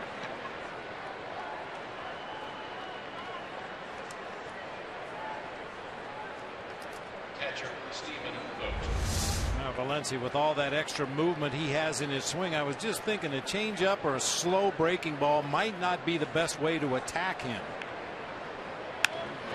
slow all that movement down when he sees an off-speed pitch, and that time just a little soft liner into left field on a straight changeup from Chase Anderson. Mike Harkey to the mound. Randall Delgado still throwing for the Diamondbacks. Well, like we mentioned before, when Chase was in trouble periodically in that start Sunday at Cincinnati, he found a way to get out of trouble almost every time. He was leaving the ball up in the strike zone in that start, but was able to make the adjustment right there in the moment. But got some key ground ball double plays turned behind him and extended his outing. He went deep into the 7th inning against the Reds last weekend.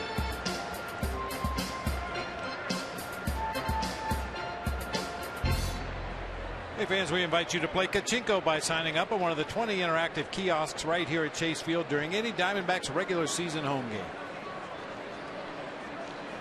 Reddick is the runner at second, Valencia at first. One out here, Stephen Vogt, who's 0 for 2. He has twice grounded out. There's a strike, 0-1.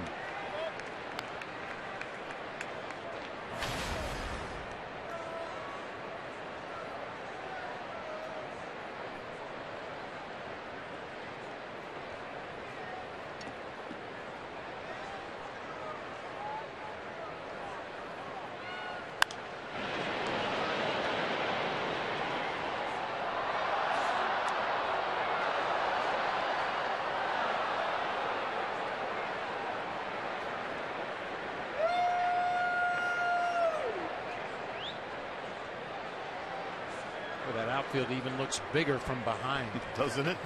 This gives you an idea of how much ground those center fielders cover out there. How good A.J. Pollock is out there.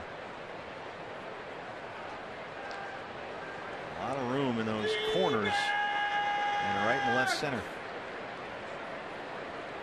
413 out there. That is yanked foul.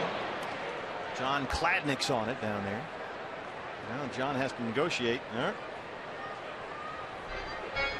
need some help from Ender Inciarte. Well, those Gold Glovers, man, they have to be ready because that thing's coming at you in a hurry. It's there quickly.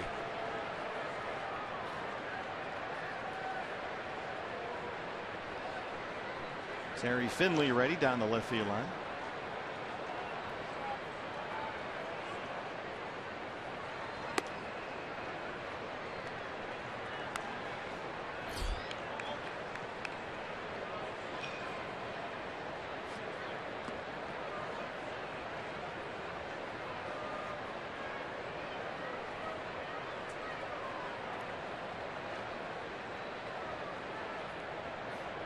Two and two.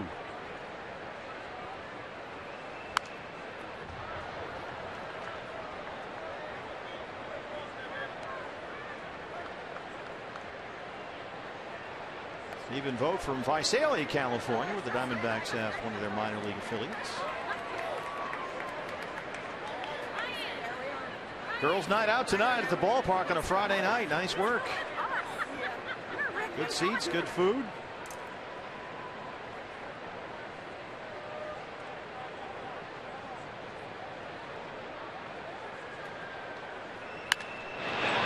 Inciarte. Oh, that was a bullet right at him. Allowed out number 2 for Chase. Brings up Brett Lawrie. Like Ender almost overran that ball. Vogt really put a charge on it, weighted back nicely on that off-speed delivery. Barreled it up but hit it right at Ender Inciarte. He has to make a little jump right at the tail end there as he was coming in on that ball. But because he was moving in, neither runner could advance. Lawrie has grounded out and struck out looking. 0 for 2. And again, standing way off that plate in the right-hand batter's box. He's got everything hanging out over the plate. The head, the hands. That's a big off-balance hack at that one. 0-1.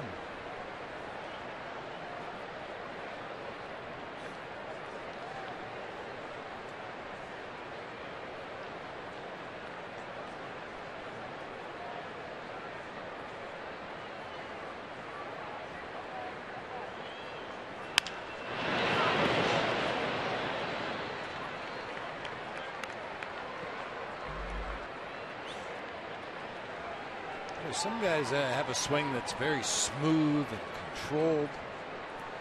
This is a violent hack. Choppy. There is nothing smooth and controlled about what Brett Lowry does with that bat.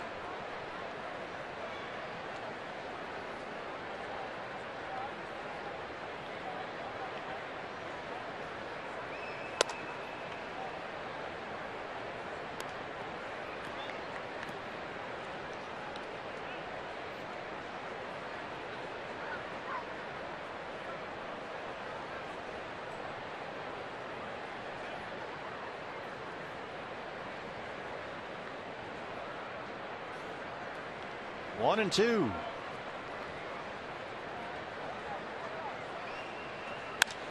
Reaches out and lifts it to right center. AJ. And Chase Anderson gets through 6, but still trails it 2-0.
What Sonny Gray is all about.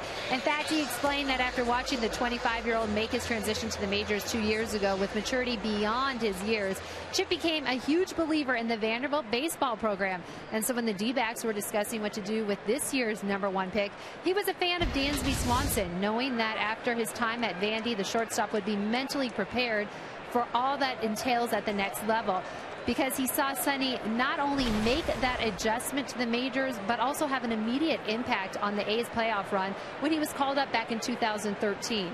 Now Sonny, also a first rounder, as you just saw, was drafted in 2011.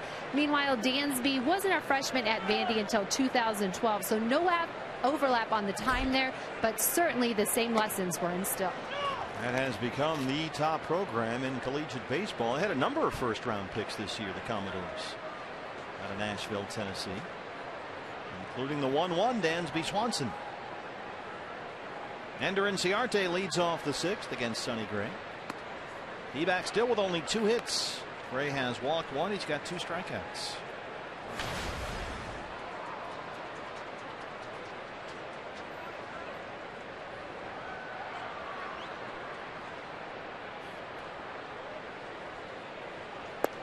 Taking all the way. Ender's ahead 3-0. Do you have anything in there that you can hit a home run for the Diamondbacks? Ender last night, 2 hits, 2 bases on balls, and 2 RBIs. Diamondbacks looking for some base runners here.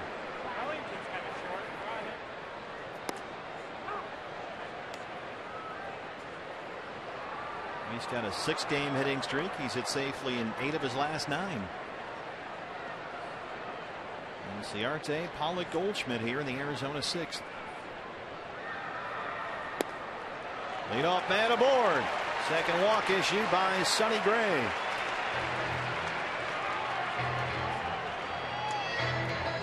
And it comes at the right time in the batting order. If you're Chip Hale, you get your leadoff man on. A.J. Pollock, Paul Goldschmidt, David Peralta making their way to the plate here in this inning. Got to make something happen. And when the Diamondbacks have had base runners in this ball game, Sonny Gray has been hyper aware of where they are. A lot of step offs, a lot of throwovers. A.J. Pollock, a guy looking to snap out of it. He's 0 for his last 11 with 3 double plays grounded into in those 11 at bats. A.J. had a tough series versus St. Louis. 3 for 17. Hit into 4 double plays. A.J. trying to get it going here in the 6th. Back with you tomorrow, 4:30 start for Diamondback Live pregame show. Jhoulys Chacín, his second start with the Diamondbacks after his impressive debut earlier this week, takes on former Red Sox great Felix Doubront.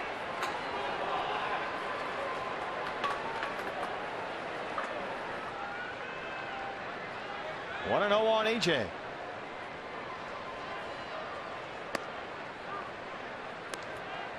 A.J. having a tremendous month even after the tough week here.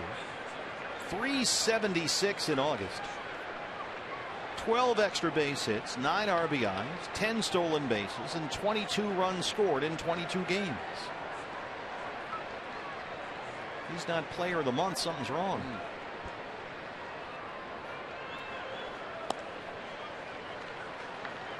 I saw Gray have his moments the last couple of innings here or there when he gets a little bit off course. 70 pitches right now, 40 strikes.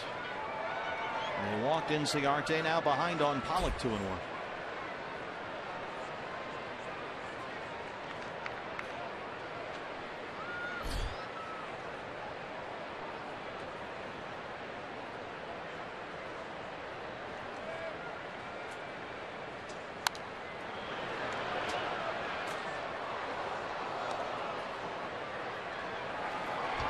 All-you-can-eat section here at Chase Field.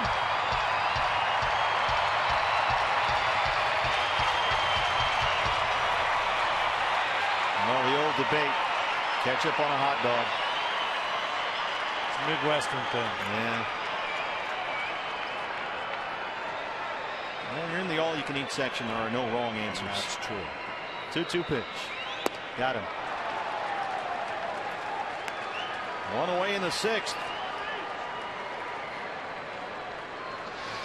First baseman, Paul Goldschmidt. A.J. had a slider to hit earlier in the sequence. It just kind of hung over the middle of the plate, fouled it off, and then gets the nasty slider there for a swinging strike 3.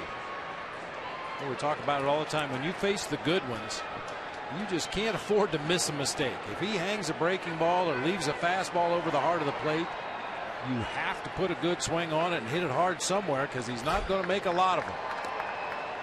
That one rolls away from Vogt, and Ciarte will move up 90 feet. That slider is so unusual because it does move north and south instead of east-west. Yeah, Vogt just clanked that time. That's a pass ball. So Ender in scoring position, 1 out, and the 1-0 count on Goldie.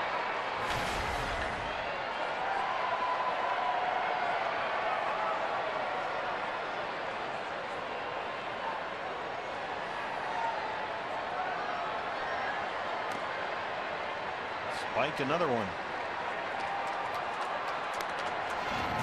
This was on Wednesday. Paul Goldschmidt, one of the longest home runs of his career, one of the longest home runs in this ballpark this season, hit up there on the girder. 471 measured by StatCast. His 25th of the year.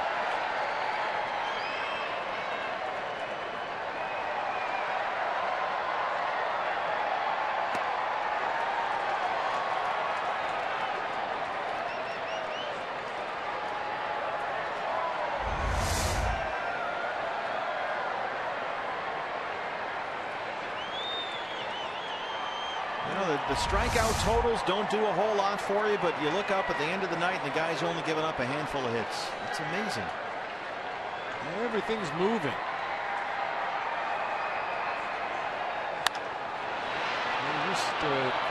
Guys like Sonny Gray, you just have trouble squaring them up consistently. You may get a good pitch in the strike zone, put a good swing on it, but then it has just maybe an inch of late movement as it gets into that hitting zone. Instead of barreling the ball up, you hit it off the end of the bat. Turns into an easy grounder or a lazy pop-up.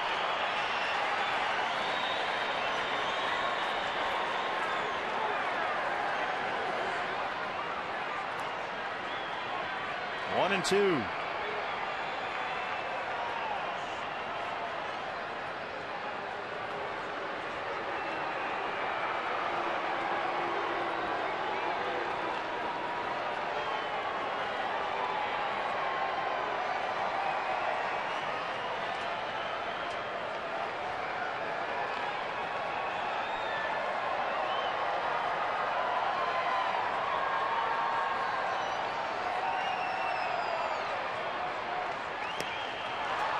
Kicks away from Vogt. Inciarte's at third, and Goldie's aboard.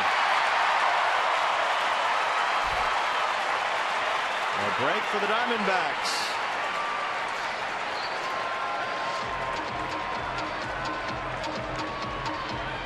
Tough inning for Stephen Vogt back there behind the plate. Left fielder, That's a strikeout and a pass ball. Second pass ball in this inning charged to Stephen Vogt. And the Diamondbacks, with one out, have runners at the corners for David Peralta. Here's Bob Melvin.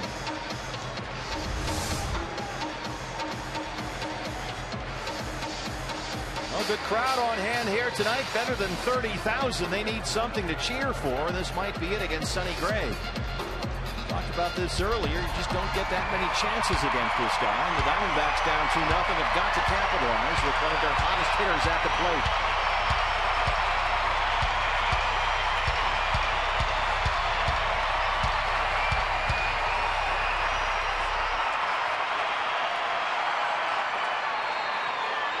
As you might expect with a ball club that's made 102 errors on the season, the Oakland Athletics give up a lot of unearned runs. Only the Padres have allowed more unearned runs in the major leagues this year than Oakland.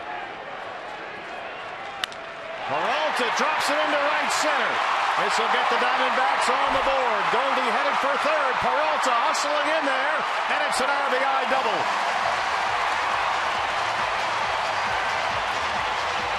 Everybody wants to drive that bus.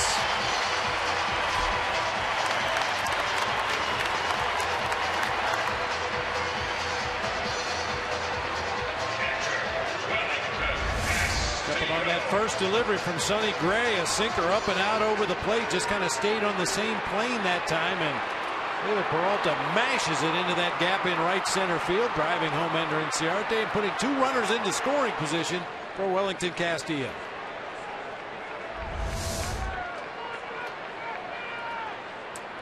Peralta at second, Goldie at third. Beef Wellington 0 for 2.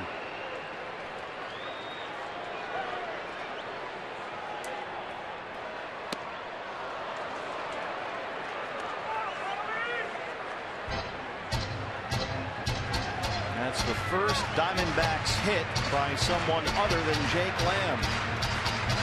And a pair of singles. Peralta the RBI double. Just 3 hits for the Diamondbacks.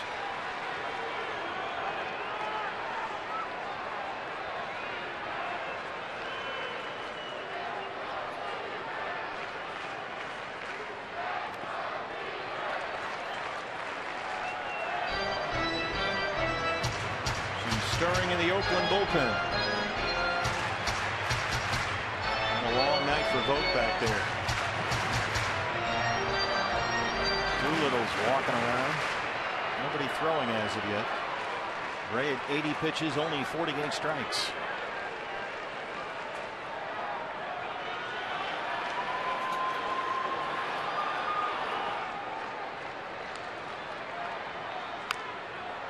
One and two.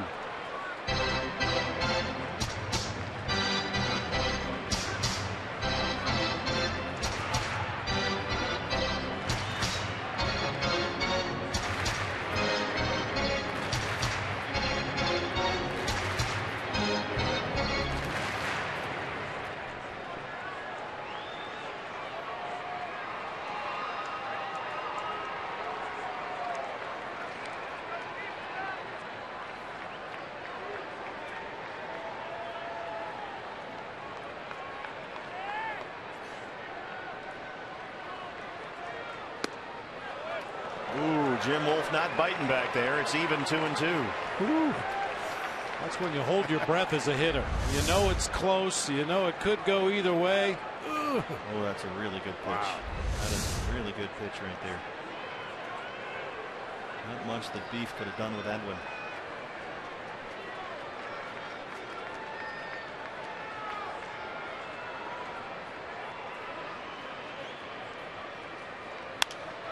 Hits it up in the air, sky high, foul ground right side for Reddick. He's got it, and here comes Goldie. We're all tied.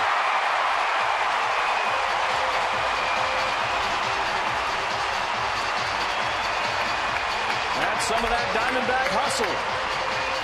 And you can see Reddick really angry with himself out there. Yeah, it looked like that throw was right on line to home plate. I'm not sure if it was going to get there in time to get Paul Goldschmidt, but it looked like it was right on line, and Mark Canha cut the ball off. Nice play right in front of the barrier, unleashes that throw right down the foul part of the baseline. Yeah. So Peralta's at third now. He's the go-ahead run. A look at Goldie.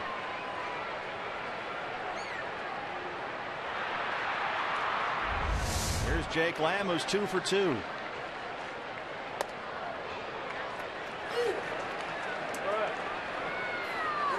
keep in mind, he reached base on a strikeout. Paul Goldschmidt came across with a tying run. Now Peralta's the go-ahead run, 90 feet away.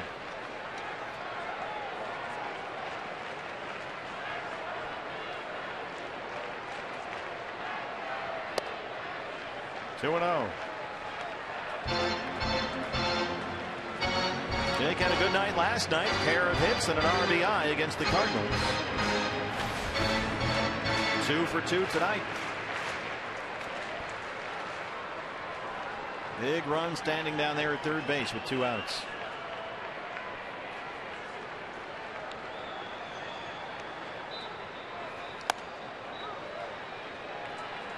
We'll take one more look at that sac fly down the right field line. Nice play by Reddick. Throw coming in foul territory right there, and Goldie is not even quite halfway down the third baseline when Canha cuts that ball off. And you could see the catcher right there, Stephen Vogt, holding his ground at home plate, which tells me he thought the throw was on line too. You know, as a catcher, if you see that ball is going to be well offline, you have to get off the plate to go get the baseball. But Vogt was hanging right in there on home plate. I think that was going to be a good throw. A little bit of a sloppy inning defensively for the A's here. 3-1 on Lamb.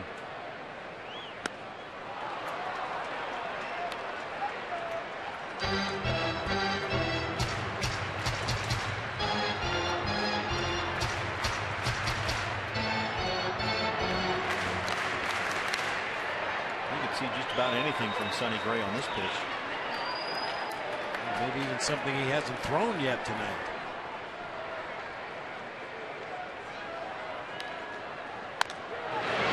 Nice foul behind Dave McKay at first.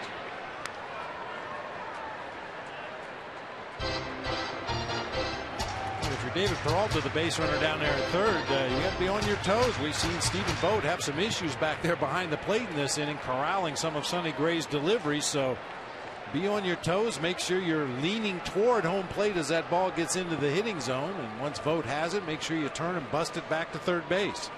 2 passed balls in this inning. Lamb strikes out. They strand Peralta at third, but the Diamondbacks get 2 across, and through 6 we're all tied up.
that throw off from Josh Reddick is a Rule 5 pick. He's sort of filling in at first base while Ike Davis is out. He's played just as much outfield as he has first base. And you can see Reddick goes into the clubhouse in the tunnel very upset. And Ron Washington talks to Cano about cutting off that throw. Yeah, you know, that's one of those plays. You work on it in spring training. You work on it throughout the regular season. But when you come out here in the afternoon to work on it, you don't have any crowd noise. I mean, Stephen Vogt could have been screaming at the top of his lungs, let it go, let it go, let it go. And Mark Cano would not have heard it. And really, you put it on those corner infielders to read the throw, read the movement on the throw, know where you're set up in the cutoff position, and if that ball's going to make it to the desired target, you let it go. If you think it's offline and you might have a chance to get one of the trail runners, then you have to cut it off. Basically, it's your judgment on that throw from the outfield. Randall Delgado takes over for Chase Anderson, who pitched a pretty good ball game here tonight.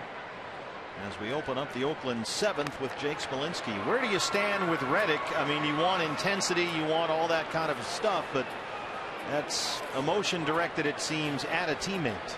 Yeah, and you definitely don't want that to happen. I mean, he wouldn't like it if a pitcher did the same thing to him if he dropped the ball in right field. You never want to show up one of your teammates. You can understand his frustration. He thought he unleashed a perfect throw to home plate, and it was cut off by his first baseman, but you know, you're all in this together. The best way to deal with it is like Ron Washington did. Talk to the principals, find out exactly what happened, and try to make sure it doesn't happen again. And we have all these cameras here. We can sort of piece the video links together and make a nice tidy sequence. It's not like Reddick is in Canna's face or anything, but it's not hard to put the math together on that one. 2-2 on Smolinski. Lifted out to Rylander and Solarte. All away.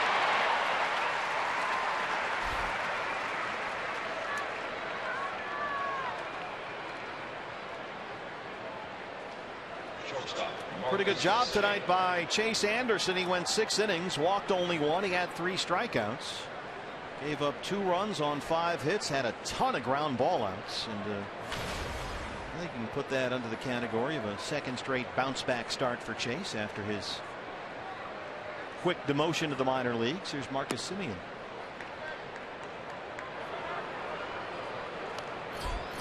Bullpen getting busy for Oakland. Fernando Rodriguez down there. No one on deck. Pitcher spot due up next. 1-1. Semien so far 2 for 2, a pair of doubles. There's Sonny Gray coming out.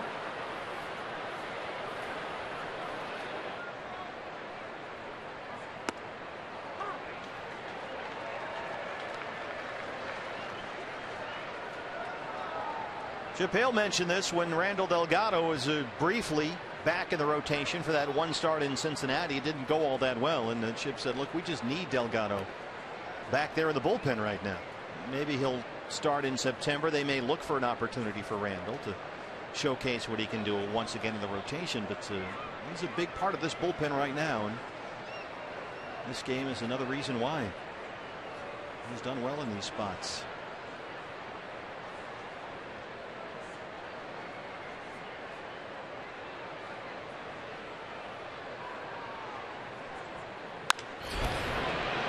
The corner and right.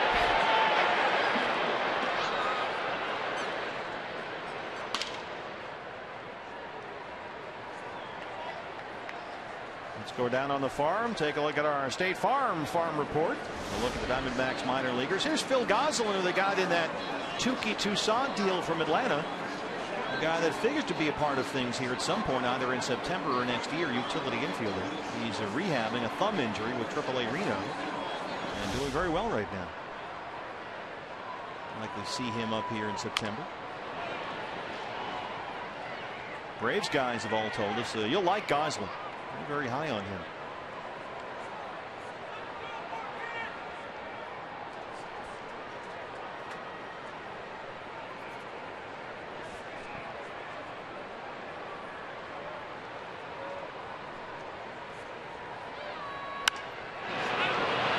Center, A.J. Pollock. A couple of fly ball outs for Delgado, 2 down, and here's the pitcher, Sonny Gray.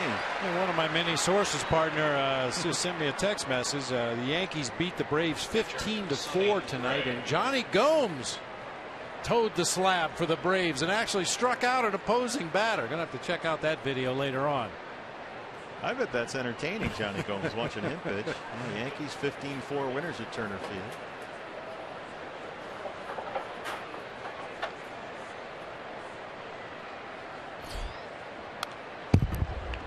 Dodgers are home tonight. They're hosting the Cubs. That game 1-1 in the 6th inning. Clayton Kershaw pitching for LA.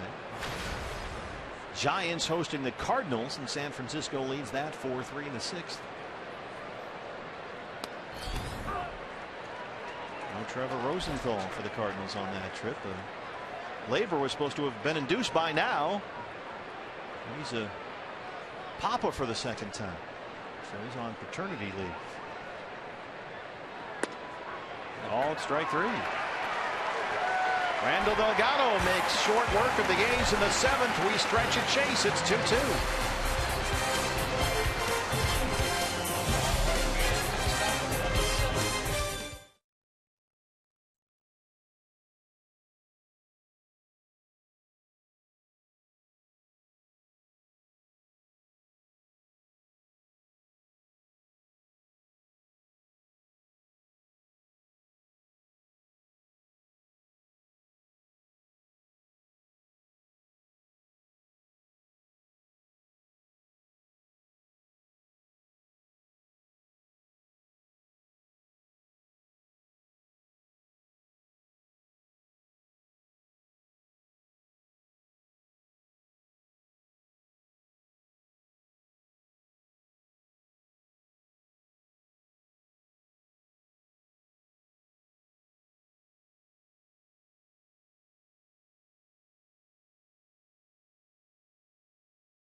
The game tonight, 11 Phoenix Union High School softball teams here tonight.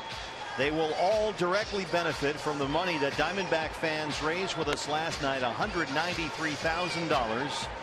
All to go to benefit the Diamondbacks Chase Your Dreams program, as well as the USO. Randy Johnson, we want to thank Randy again for all his work with us last night. Chase Your Dreams. J.J. Putz, Diamondbacks president and CEO Derek Hall, everybody involved in this program, which goes to renovate so many high school baseball and softball programs all over the valley. They are here from Alhambra, Betty Fairfax High School, Camelback High, Carl Hayden Central High School, Cesar Chavez High School, Maryvale, Metro Tech, North High, South Mountain, Trevor Brown. We encourage all these athletes to chase your dreams. There's President and CEO Derek Hall. The Diamondbacks Foundation and Fox Sports Arizona teaming up last night. $193,000 raised, and all those kids are here with us at the ballpark tonight. Great to see. Yeah, Derek looks like he's recovered from his trip to Japan. He bounces back quickly. It took me months. He is all over the globe building that Diamondback brand. Josh Rowich down there in the good seats. Chris Owings leads off the 7th. Sonny Gray back out there. At 90 pitches, 54 strikes. Pitcher spot is due up next, and Aaron Hill is in the on-deck circle. He would hit for Randall Delgado. Pitcher spot 8th in the Diamondback order here tonight. Also got a note to pass along for you, BB. Well, sort of for you. We want to mention a big happy 90th birthday tonight to Billy Campbell. Hi, Billy. She's out in Lake Havasu. And she loves the Diamondbacks, watches all the time. But she sent a note to the D-backs on the Facebook. And she said she keeps in touch with the grandkids on Facebook. I know you're always on there with Gemma, not on Facebook, but on the phone thing, the FaceTime thing. But she said, tell Bob that social media is not that scary. You can do this. She uses it to keep in touch with the grandchildren. So happy birthday, Billy Campbell. And a base hit for Chris Owings. There you go, Billy. Happy birthday. It's a CO double to lead off the 7th, and the A's throw it around. Owings will stay put at second.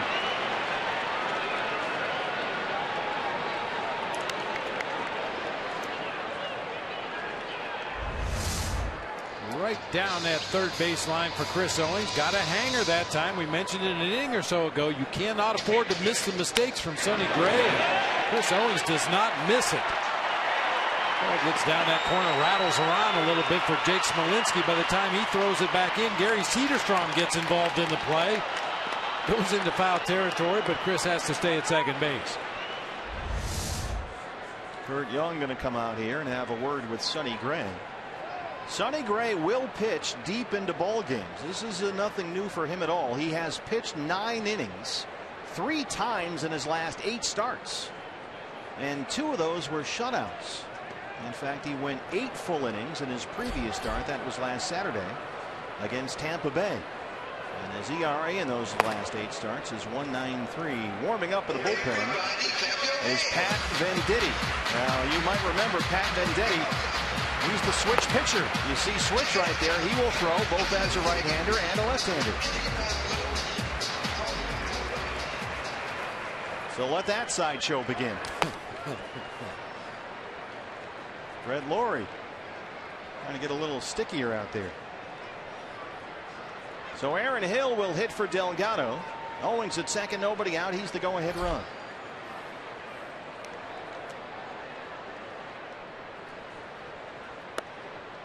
There's a strike, 0-1. Aaron 227 and 5 homers. Now Venditti is actually throwing with his other arm. He's got to warm up both arms. How bizarre. He's got a special glove designed to just, you can switch it over if he needs to. But he throws right-handed and left-handed in games.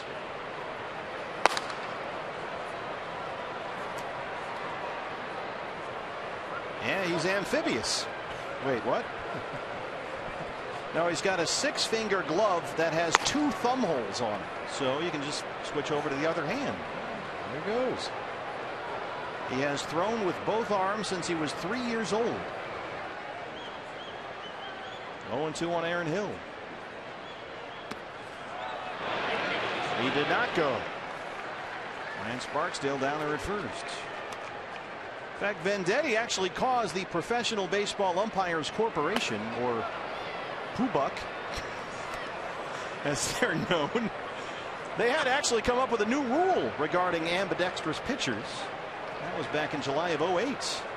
The pitcher must visually indicate to the umpire, batter, and the runner which way he is going to begin pitching to the batter. So he's got to call it. Here's a fly ball right center, and Burns won't get that one. Owings had to hold up. They're going to wave him home. And Aaron Hill has given the Diamondbacks the lead. It's an RBI double.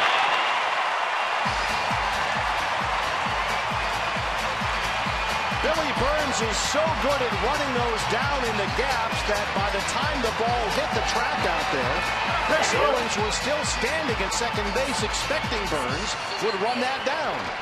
But plenty of time to come home with a go-ahead run. Well, we had a good look at that up here in the press box. That ball was slicing away from Burns from the moment it left Aaron Hill's bat. Headed for that gap in right center field. And even though Chris Owings had to wait to see the ball down, still has plenty of time to score from second base. And Aaron Hill takes his place out there in the middle of the diamond. Boy, he has really been productive lately. Last 18 games now, 8 RBIs for Aaron. He's hitting over 300. Here's Nick Ahmed. Tries to bunt for a base hit. At least he moves the runner along. Valencia is on it. He throws him out. And Aaron Hill is in at third, 1 away.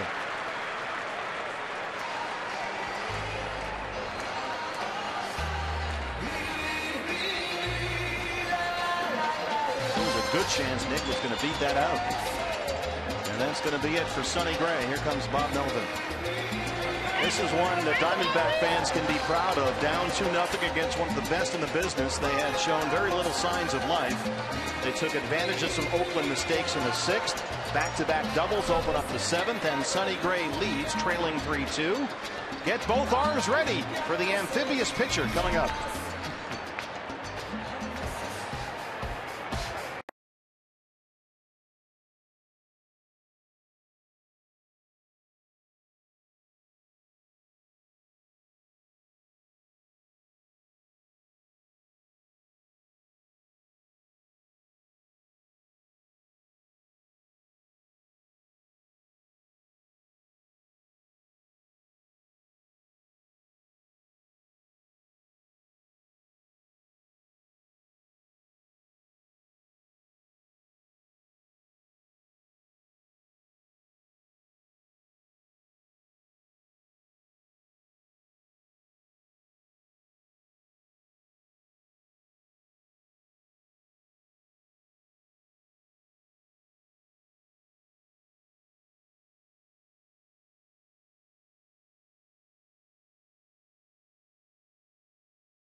Dexterous pitcher Pat Venditti. This is his debut June 5th against the Red Sox, and you can see he'll throw with both arms. And there it is. The rule says that the pitcher must visually indicate to the umpire, the batter, and the runner or runners which way he is going to begin pitching to the batter. And he's just the second guy in the modern era to do that. The Red Sox used to have a guy, Greg Harris, who threw with both arms. So here he is, Pat Venditti. And he will open up left-handed with the infield in for the A's against Ender Inciarte.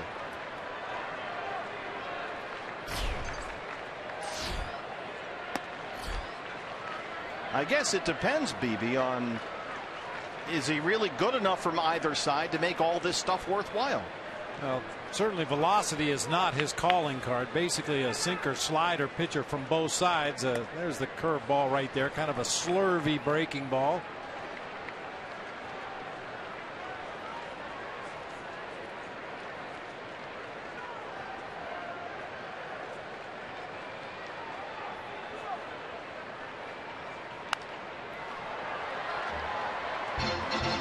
Venditti pitched at Creighton University. He's a Blue Jay. Pretty good there. 9-3, 7 saves in 37 games. As a senior, was an All-American.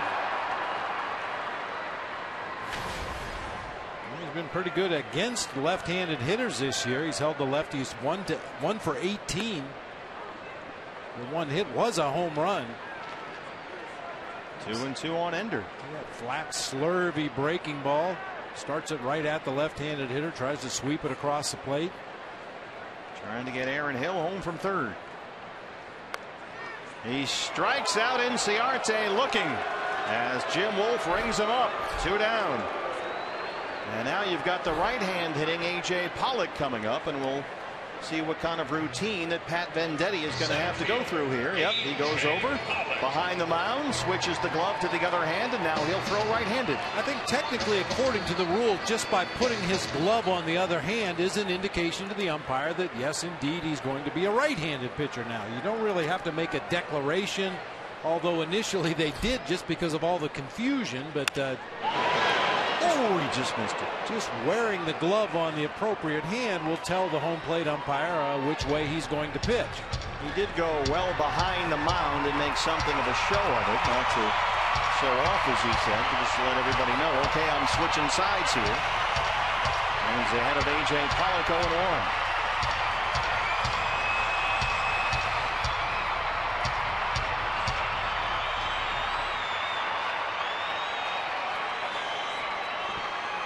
You think there's any psychological advantage to this at all? It's so unusual. It's just it's kind of a novelty. I mean, Venditti's numbers would tell you that he's been pitching effectively for the A's this year. Base hit. Aaron Hill scores for 2 Diamondbacks. RBI for A.J. Pollock.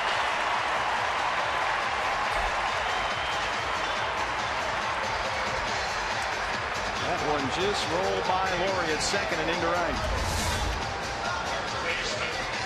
Middle of the plate sinker that just stayed up there for A.J. Drives it past Laurie on out into right field for an RBI base hit. Diamondbacks with 2 in the 6th and now 2 in the 7th. Here's Goldie.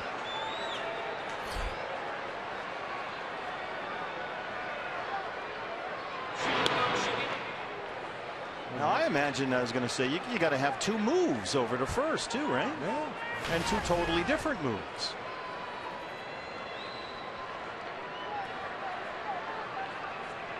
Bizarre.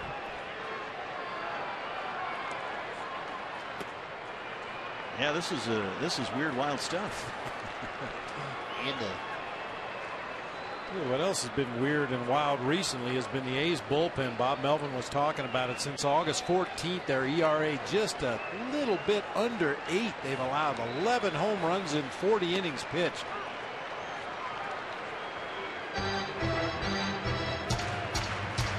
Pat Venditti, originally drafted by the Yankees. He was a 20th round pick out of Creighton back in 08. 7 seasons in the Yankee farm system. Finally signed a minor league deal with the A's after last year.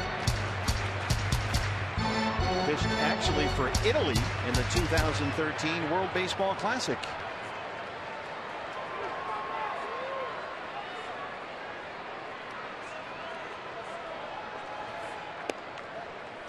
Two and 1 to Goldie. That Italian team had a nice run in that World Baseball Classic. They were everybody's favorites.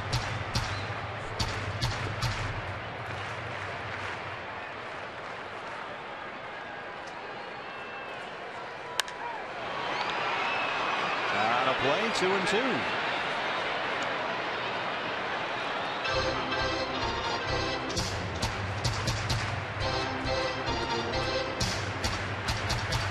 Last time up, reached on a strikeout and a pass ball by the catcher Stephen Vogt, came around to score. In fact, he was the tying run. Diamondbacks got 2 in the 6th on 1 hit. A strikeout, couple of pass balls, and a walk. But they have 3 hits in this inning. 2 doubles and an RBI single. They lead at 4-2.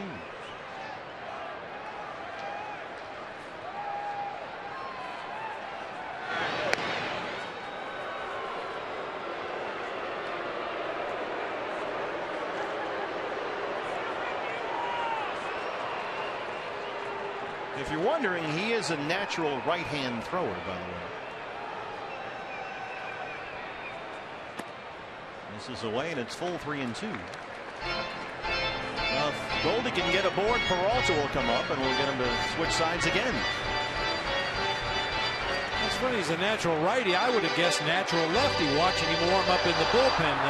His throws from the left side just appeared to be more natural, more fluid. The right side a little more herky-jerky. 3 and 2. There goes A.J. Goldie gets it in the air deep to center field. Way back and gone.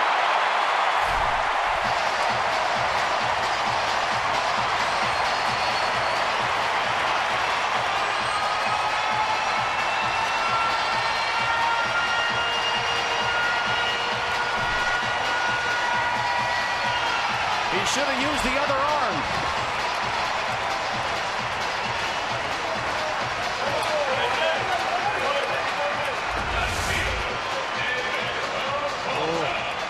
Frisbee that time, and Venditti knew it right away. That Goldie sound, even he recognizes that. That's up off the batter's eye underneath the scoreboard out there. That's actually just a little bit to the right of where he hit that ball the other night that was measured at 471. It was just as high as that girder there in left center. Here's Peralta. And Venditti does again. And switch to the other side now, throwing left-handed. Number 20 26 for Goldie, and it's 6-2 Diamondbacks.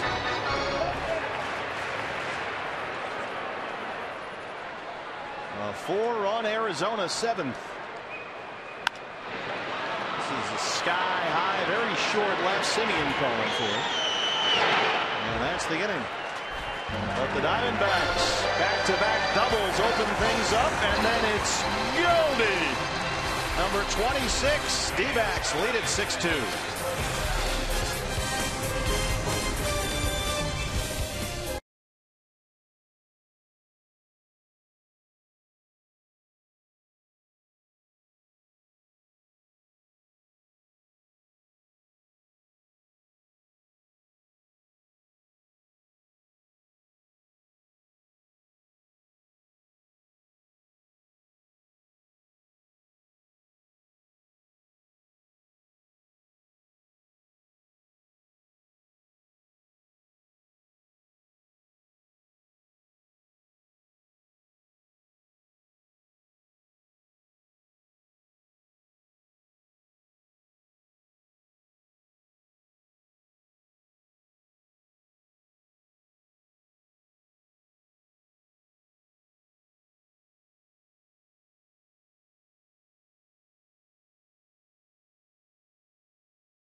Bangs one off the scoreboard to end our Cox Gigalife high-speed highlights. Our Gila River game summary. The Diamondbacks were down 2-0 against Sonny Gray.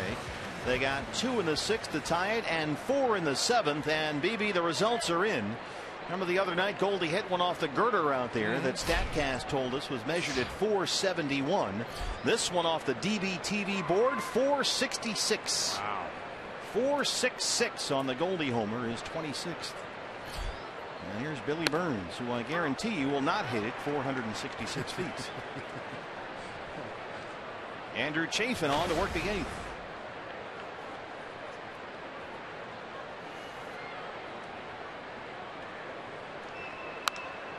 And the Diamondbacks, who began playing tonight, 8.5 back of the Dodgers in the NL West, still scoreboard watching. That's right.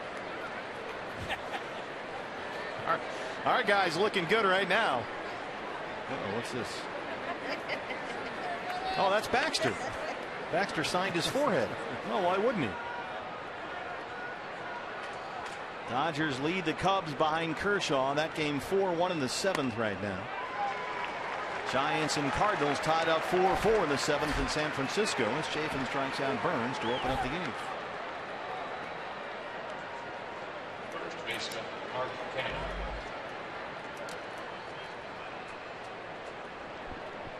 I got to say, BB, we were all caught up in the excitement of the Goldie homer and the comeback against the A's. What were we thinking? I don't know.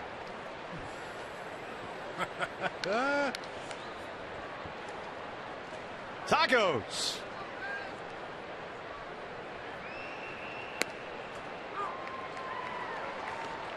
How do you hit one 471 feet?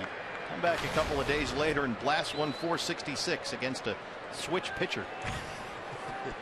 I still say should have used the other arm. You see that mouthpiece that Goldie wears. Patrick Corbin has one that's similar. Not sure the exact theory behind it, but it's something to do with grinding your teeth, and when you bite down hard on your back teeth, it releases some of the tension in your neck muscles or something like that. Whatever it is, keep doing it. It's working.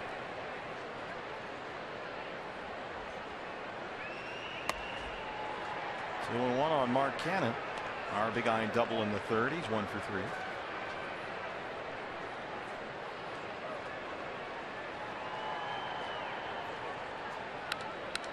Hey, what, coming off a 4-game sweep at the hands of the Cardinals and down 2-0 against one of the best pitchers in baseball. This is a win of which Diamondback fans can be proud if they can hang on and put this one away. A high bouncer to Oakland. 2 down. Hey fans, don't forget, as promised earlier, we have selected the Data Strong fan photo of the game.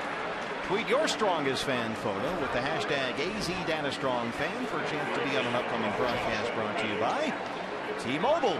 Terry a winner tonight. Nicely done.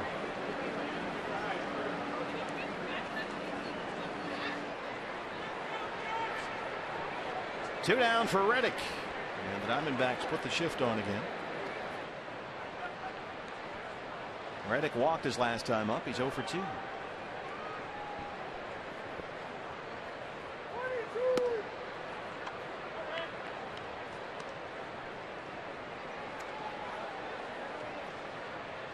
See that 912 on his left forearm right there.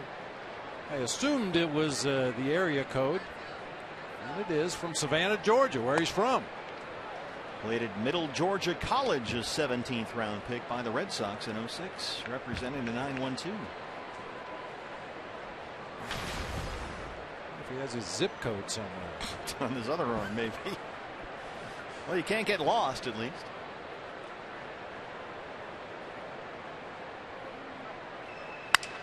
Oh, the bat just splinters in half right at Chafin. Lamb is there with the shift on, and they throw out Reddick. That Hickory's firewood now. Andrew Chafin, a 1-2-3-8. Diamondbacks lead at 6-2. All right, fans, it's time to take a look at tonight's plays of the game. Brought to you by Ali and Design ARI. Check them out.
Continues, of course, after the game with Diamondbacks Live, presented by CenturyLink. So many things to get to, Brandon Webb.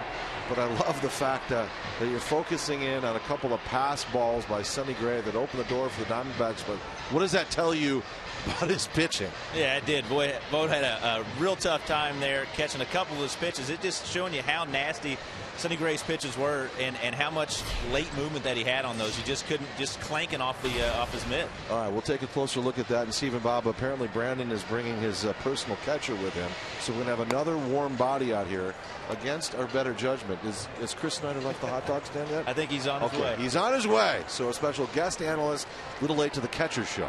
Steve, Bob, we'll send it back to you. Lightning Todd Walsh and Brandon Webb. I hope the comeback is still ongoing for Webby. Yeah. He's guaranteed that he will pitch in the alumni game next year. Interesting to see how his rehab is going. Throwing those eggplants in the backyard. Wellington Castillo leads off the 8th against the new A's pitcher, Edward Mujica. And how about those stirrups? I think those are fake, aren't they? I think they are, yeah. They're like drawn on there. Old school. Boy, that is a bad look. That is just awful.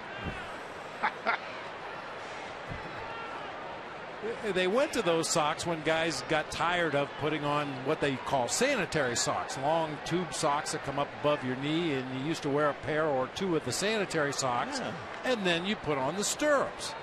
Well, in order to cut down on all that wardrobe, they just put stripes on the tube socks, and that's what Mujica's wearing out there. He started the year with the Red Sox, was designated for assignment in May, traded to Oakland the next day for a player to be named. You got those are low stirrups on Burns out there. 3-1 on Beef Wellington. That's a shot right by Valencia at third, and it rolls into the corner.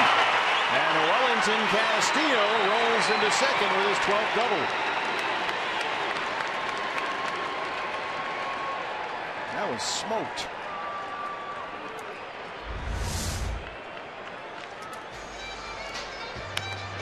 With his first hit of the game, he did have that sac fly to right field when Josh Reddick threw the ball that was cut off, allowing Goldie to score. But this is his first base hit of the game, a ringing double down into that left field corner.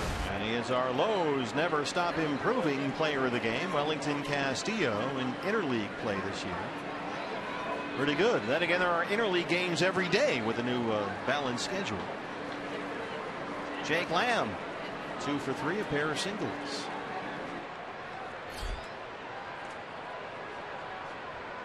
That's the 8th hit for the Diamondbacks. They've out-hit Oakland tonight 8-5.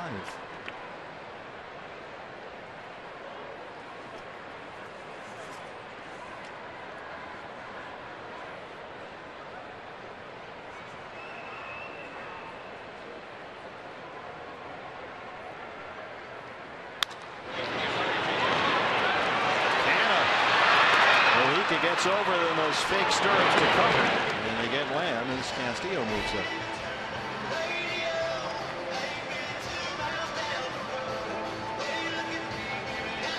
Probably something that will be addressed after the game as well. Canna makes a nice play to knock that ball down and toss it over to Mujica covering first. This, however, is an unnecessary throw all the way across the diamond. Wellington Castillo was about 1 step off of third base. You wonder why the A's make a boatload of errors. Silly plays like that. Ooh, now those look good.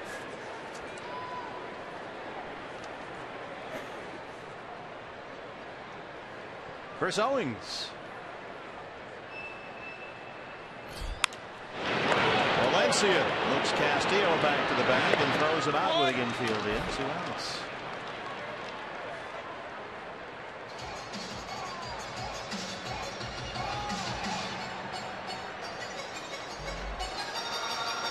You mentioned the defense. No team in the major leagues has committed more errors than the Oakland A's. 102 errors. Milwaukee Brewers and Texas Rangers are second at 93. This is not a good defensive team. Here's the pitcher spot, which is 8th in the Diamondback order, and we'll see Yasmani Tomas, 291 and 8 home runs. Chip Hale batting the pitcher, 8th tonight.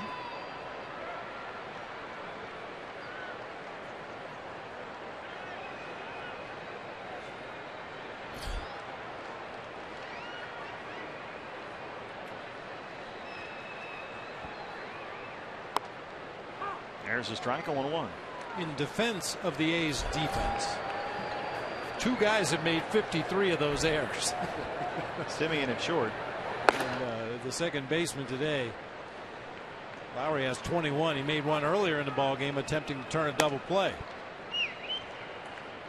Well, Brandon Webb will talk about this on the Diamondback Live postgame show with Vogt back there behind the plate.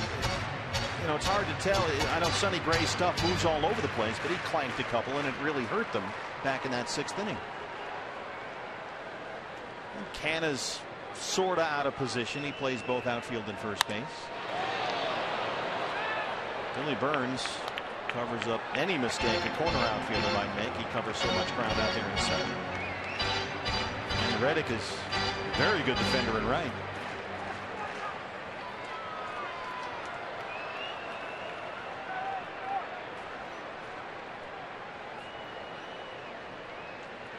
It's one thing about the A's, if you're an A's fan, you might have a whole new team every year with Billy Beane. Sell lots of programs. Can't tell your players without a program. You don't like the roster, wait 10 minutes. 2-2. I like that old school A's t-shirt on the left there. The swinging A's, the white shoes. Joe Rudy, that whole group. Sal Bando, Bert Campaneris. They had some pitchers on those teams too, boy. Tomas chases one down and away. Vogt recovers and then throws him out. So they strand the leadoff double. 9th inning coming up. CenturyLink, what's next? Valencia, Vogt, Laurie. Here comes David Hernandez.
Highlights and analysis of everything baseball, plus the latest from the NFL training camps. Fox Sports Live tonight on Fox Sports 1 and streaming live on Fox Sports Go. 9th inning at Chase Field. David Hernandez on to work the 9th against Valencia, Vogt, and Laurie. 4, 5, and 6 for the Oakland A's. Nice bounce back effort here by the Diamondbacks, coming off the 4-game sweep against the Cardinals. And a good start to this 3-game set against Oakland. Valencia singled his last time up, 1 for 3.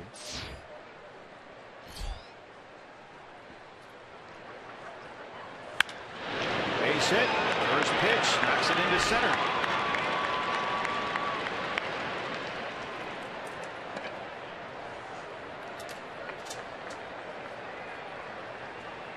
Catcher, Stephen Vogt. Brings up Stephen Vogt. Brad Ziegler starts to get loose in the Sanderson Ford bullpen.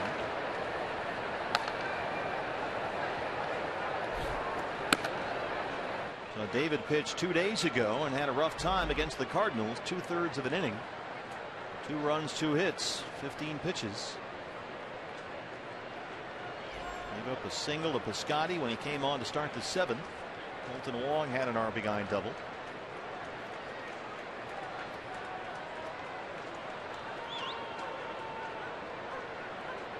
He scored on a hit by Matt Carpenter against Andrew Chafin. Here's Vogt.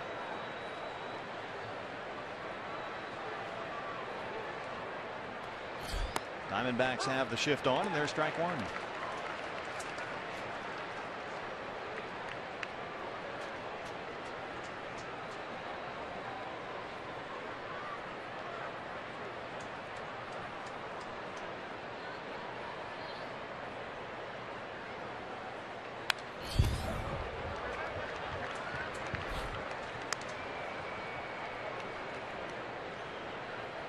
Diamondback Live postgame show follows our ball game. Brandon Webb standing by with Todd Walsh. You may see a special guest appearance as well from another former Diamondback great. And here Webby has his personal catcher in the house. In fact, I think I can see him way out there in center getting ready for Snyder.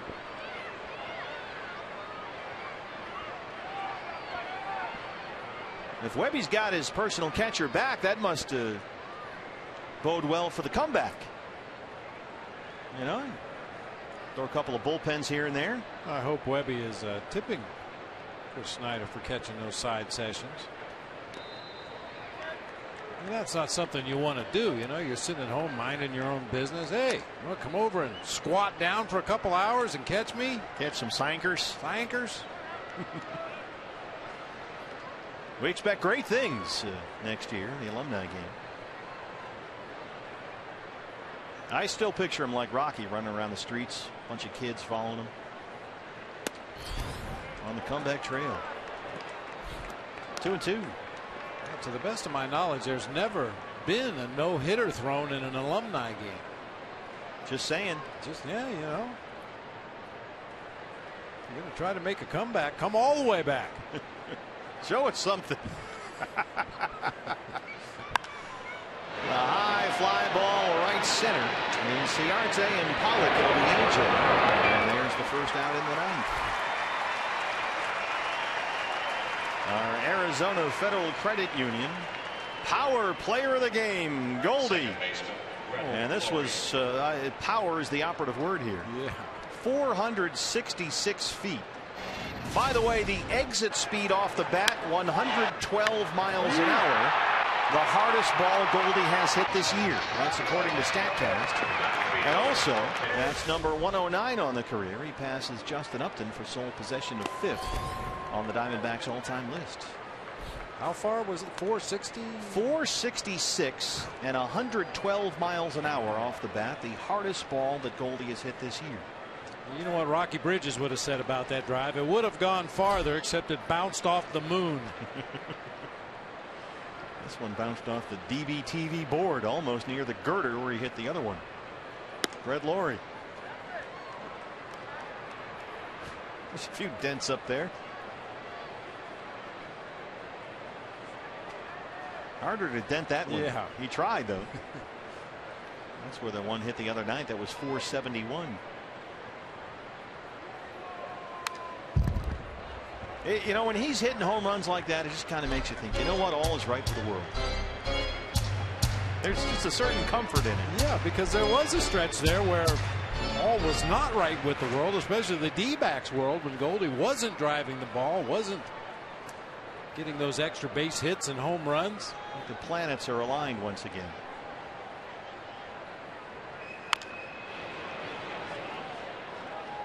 Two and two. Well, it'll be up to Jhoulys Chacin to continue this run tomorrow. We'll talk about that on the Diamondback Live postgame show with the cavalcade of stars out there. Todd Walsh and company.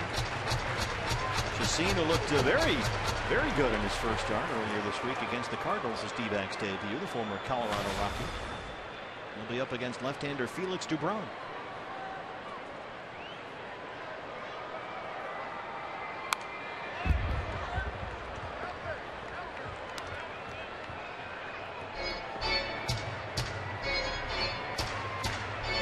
Laurie tonight 0 for 3. He's got a 7-game hitting streak on the line.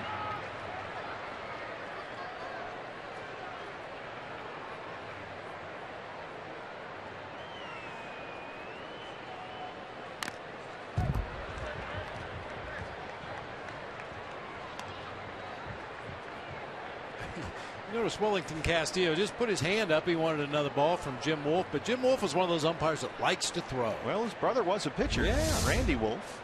Long time lefty. Well, he's asking for a new ball, and Jim Wolf just steps out, snaps a throw back. Wellington simulated the throw back to the mound. There was a long time where Jim Wolf could not be on the crew that Randy Wolf was pitching. The two brothers.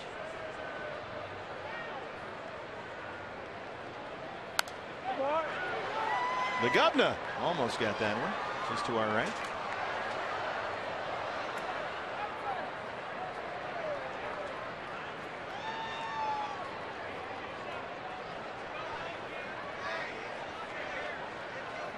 Well, Laurie wants to keep that hitting streak going. He's battling here, 2-2. And he launches one high in the air and way out of here. Wow! Off the Friday's Front Row Sports Grill. Brett Laurie, an absolute bomb, his 13th. And suddenly it's a 6-4 ball game. Upper deck. And he's now hit an 8 straight. This was Goldie-esque. Oh, man, was it ever. I mean, Peralta did not even budge. Look at this. Just on the staircase next to the Friday's Front Row restaurant. Chip Hale is going to have to go back to the bullpen and get his closer in here in what is now a 6-4 ball game. So David Hernandez faced 3 batters, gave up a single, a fly ball out, and a homer. 470 feet, by the way, on the Laurie homer. Here comes Brad Ziegler back after this.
Well, a 470-foot Brett Laurie homer has made this a save situation for Brad Ziegler. 21 straight saves for Brad. That is the second longest active streak in the major leagues and the third longest streak by a Diamondback. J.J. Putz has the record at 28. If Brad can get the save here, he would tie Greg Olson at 22 for the second longest in Diamondback history. Max Muncy will take the at-bat. Muncy off the bench. 207 and a pair of homers. He's hitting for Smolinski. Under first, off the glove of Goldie and into right. And the A's will get the tying run to the plate with 1 out. A smash to first, a base hit.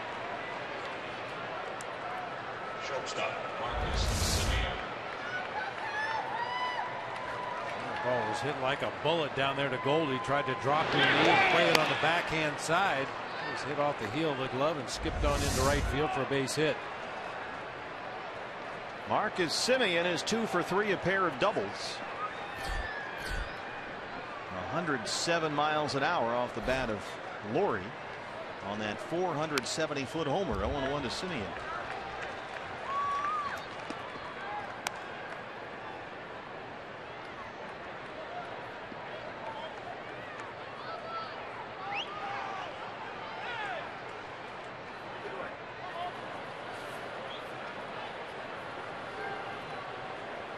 Boy, I don't see too many baseballs hit up there where Brett Lawrie hit that one.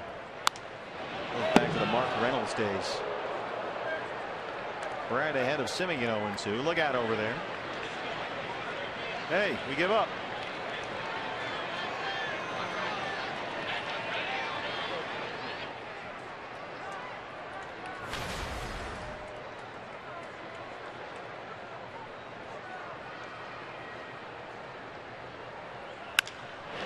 Came into right here. Ahmed, Owens, Goldie, ball game.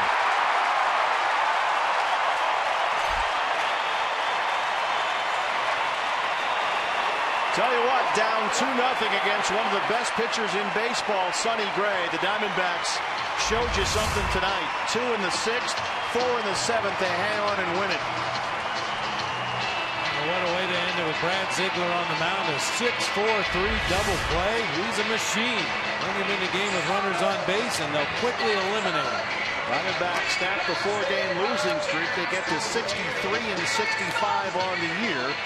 And that's a good note on which to start. Diamondback Live, the post-game show. It's Todd Walsh and a cavalcade of stars. Todd. Thank you very much, Steve. I love your take on this game, the kind of game that Diamondback fans can hang their hat on, especially after being swept by those St. Louis Cardinals. We have so much to get to. So, Brandon, you have brought your personal catcher, Chris Snyder, right? Yeah, brought him out to the park today. Are you ready for this? I'm ready. All right, you're showing ready. Oh, we're good. He's afraid that your foot's in the door here, and now the whole thing. Is he feels like he's coming? Yeah, so I really feel like the audition. Yes, so it's going to end him. You're raising the bar for all of us. So Chris Snyder is here. Brandon Webb is here. Bob Brennan will join us. Kate Longworth will be on the field, in the interview room, and the clubhouse. That's all coming up on Diamondbacks Live, presented by CenturyLink. Begins in a matter of moments in the wake of a 6-4 victory in Game 1 of 3 with Bob Melvin's Oakland A's. We'll be right back.